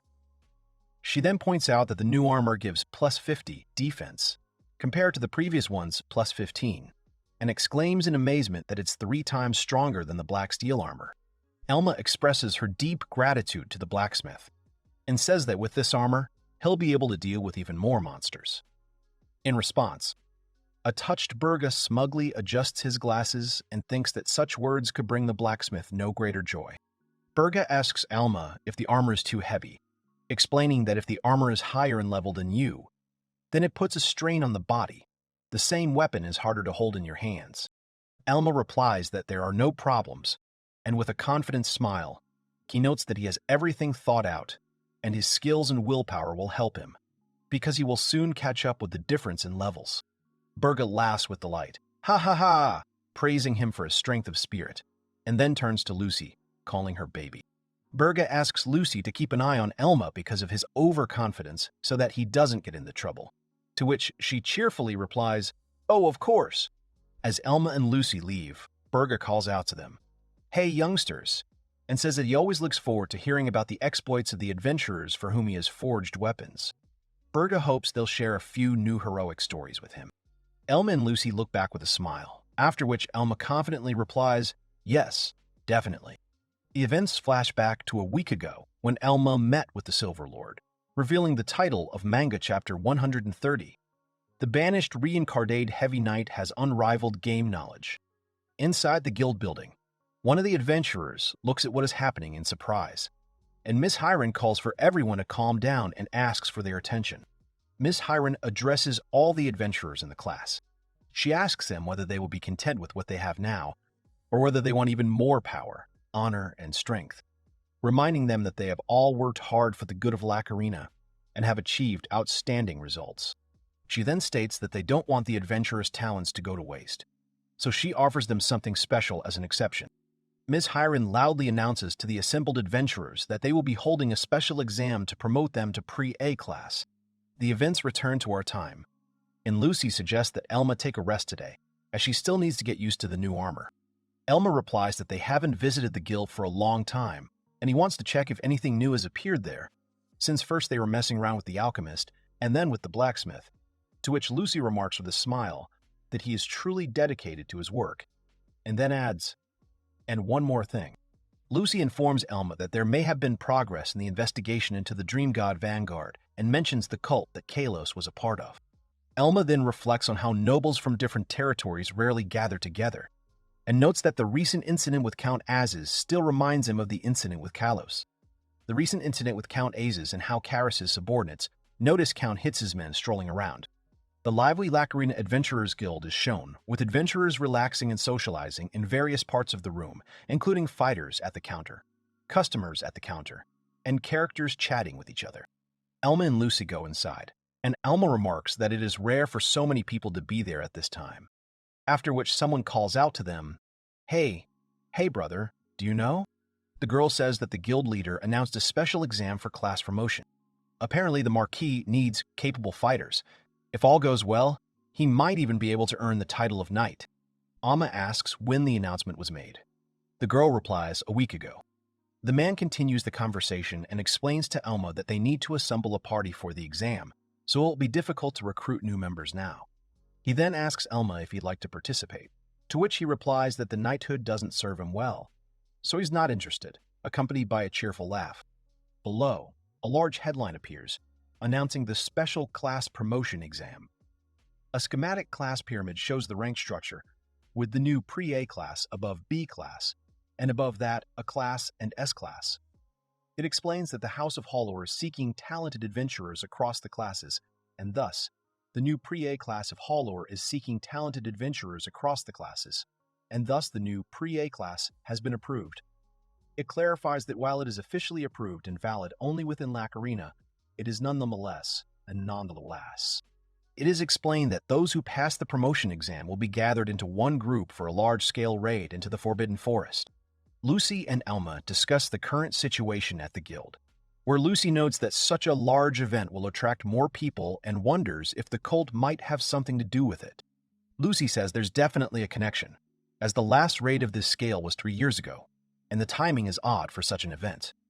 In response, a thoughtful Elma, clutching his head, concludes that there must be some connection between the Forbidden Forest and the cult. Elma is deep in thought, and around him, on a black background, alarming words and concepts emerge. A major incident. A creator god. Arzuros. The vanguard of the god of dreams in the Forbidden Forest. The risks are simply enormous. Chaos in the kingdom. The destruction of dreams. People disappearing. The destruction of the world. Strange. Skill build. Shock. Many killed. Born a noble. Ferocious power. Mission. Knowledge of the Diswerelf. That it verkoort het Roichreishenmenend. Lucy, sitting next to him, froze tensely, while Elma clenched her hand into a fist, leaning on the surface of the table. Lucy approaches Elma and asks if he wants to take part in the raid. She then enthusiastically invites him to take the exam together, but Elma replies with a serious face, "No, Lucy."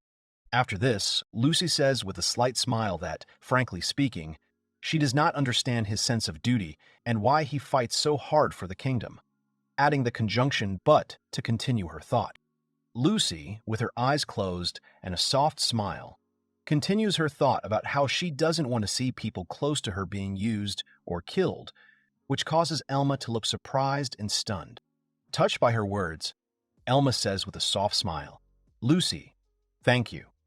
In response, an embarrassed Lucy waves her hand and replies with a playful smile, "Eh, there's nothing to be thankful for," adding that she owed him a huge debt.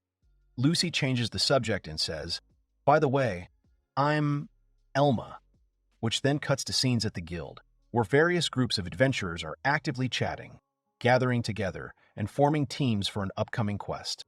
Elma and Lucy are sitting at a table, discussing their plans, and Elma ponders thoughtfully. "So, the question is, how do we put together a party? We need 2 more people." Lucy suggests calling Kelt again and mentions Miabel, adding that she was recently promoted to B class. Elma notes doubtfully that Kelt dislikes nobles, and that this isn't a good idea. While a cheerful Lucy declares that everything will be fine and that she helped him pay off his debt, Elma privately thinks that bringing this incident up won't work. Elma, sitting with a puzzled and confused expression, holding his head with his hand, utters the phrase, "Sorry, but I refuse." In the background, the guild's interior is visible, complete with a counter, barrels, and a coat of arms on the wall. An enraged Celt, his face tense and his fist clenched, runs or lunges forward, while Meeball tries to hold his hand, shouting after him that with such a stubborn idiot as him, these 2 are the only ones willing to cooperate. In the background, Lucy and Elma sit watching. Miavel declares that she personally has no objection to their proposal, while the response is an embarrassed remark of gratitude. Suddenly Kelt, with an emotional and tense expression on his face, warns the others, stating that if they allow themselves to be drawn into this special exam, then they will all definitely have to participate in a dangerous, large-scale raid. He develops his thought, claiming that what is happening looks too suspicious, and begins immediately after the incident with Kalos, after which he confidently asks the question whether all this is directly connected with the cult. Elma turns to Kelt, trying to talk to him about this, but Kelt abruptly interrupts him with the words, "Enough," and declares that your beautiful words will not deceive him. Then, with a serious expression on his face, Elma replies that he is sure of the upcoming raid, and also adds that he is sure of the connection of this event with the vanguard of the God of Dreams, which makes the shocked Kelt, with his eyes wide in horror, scream, "You should at least try to lie." Elma declares she won't lie to convince Kelt, as the matter is risky. Kelt listens with a skeptical expression, while Elma continues to speculate that the Marquis is surely taking into account the fact that not all of Lacarina's adventurers will want to participate. Amidst the lively atmosphere in the guild, it is explained that the main purpose of this exam is to recruit as many adventurers from other territories as possible. The Celt spreads his arms emotionally and says he understands that himself. Elma adds that no one will be forced, and the Marquis doesn't need any trouble with high-class adventurers. He says he's worried about the cults, but it's not their problem. The nobles are capable of protecting themselves, and the Inumi are adventurers in their own right. He puts the money on the table and says he will stand his ground. The Celt turns and leaves the room, leaving Lucy and Elma behind. watching him go. Elma, putting her hand to her face, notes with annoyance that the Celt is worth 100 adventurers, adding that they'll probably have to look for someone else. A lively atmosphere reigns in another guild hall, where adventurers are chatting at tables. At this moment, one of the patrons at the bar calls out to the others that he's back in Lac Arena, to which a surprised Celt turns around and asks, "Huh? Who?" The man says that Darren is coming back. He heard that someone saw him in the city. The men think he's interested in the Marquise's offer. The Celt turns around in shock. Someone calls out to those present, "Hey, what did you just?" causing a surprised reaction from Miabel, Lucy, and Elma, who turn around with question marks. Celt runs up to the frightened man, grabs him by the lapels, and shouts, "This Darren returned to Lac Arena," while the frightened interlocutor justifies himself by saying that he doesn't know and only heard a rumor in the guild. And the shocked Miabel exclaims, What are you doing, Celt?" The shocked Miabel exclaims, "What are you doing, Celt?" Elma asks, "Hey, Celt, what's gotten into you?" While Miabel tries to restrain or pull away her angry comrade. And in the adjacent small drawing, frightened men run away from them in panic. Alma asks, "Darren, do you know him?" The Celt looks at him silently. The Celt says he is the one who taught him archery and how to be an adventurer. The events take place 5 years ago. The page shows a flashback where a young Celt is practicing archery at a target on the wall. He notes that this bow was passed down to him from his father and was a very precious thing. But back then, his skill level was too low, and he was constantly wondering how to use it. He adds that at the time, he had a treasure and believed that this was a way to honor his parents' memory. A Celt with a tense and dissatisfied expression on his face. At this moment, Darren appears in the memories. Darren was a hunter like Celt and approached him as if they had known each other for ages, despite the fact that the class had almost no combat power, which made Celt think it would be difficult. There were already rumors in the guild that Darren was dangerous. It was obvious that Darren wanted to use the newbie, but since Celt was having trouble mastering the class, he decided to use him in return. In despair, Celt was forced to learn the life of an adventurer, doing the hardest and most dangerous work, while Darren took almost all of his earnings for himself. And if he was in a bad mood, he would beat Celt. At the same time, Darren showed Celt which branches to upgrade in the skill tree, and taught him that he shouldn't trust his colleagues. One rainy day, Darren suddenly spoke to Celt and bowed his head, and Celt himself was very surprised. Celt had no choice but to stay with him, because he was a brat with a lousy character, and Darren remained the only adult he could rely on. The Celt sits in the shade, bottle in hand, reflecting on how the apology was so satisfying that he fell for it. He recalls how he collected all the money he had, pawned his father's bow, and that same day Darren disappeared from Lac Arena. The Celt, with a gloomy and stern expression on his face, continues to tell that he later learned the terrible truth.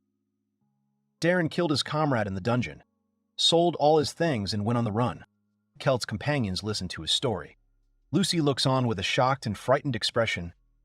Miabel sadly notes that he was a good guy, and Elma reasons that Darren knew he was doomed and decided to fleece Celt one last time, until Darren killed his drinking buddy. The Celt smashes the bottle on the ground in anger and shouts that the idiot thinks that everything has been forgotten in 5 years, after which he declares with grim determination, "I have to kill him." An enraged Celt, his face contorted with anger, shouting the insult, "the worst of criminals." Nearby is a profile of Darren wearing a fur cape with seams on his body, above which is the line "Darren is a piece of shit," against a background of vertical lines that emphasize the intensity of emotions.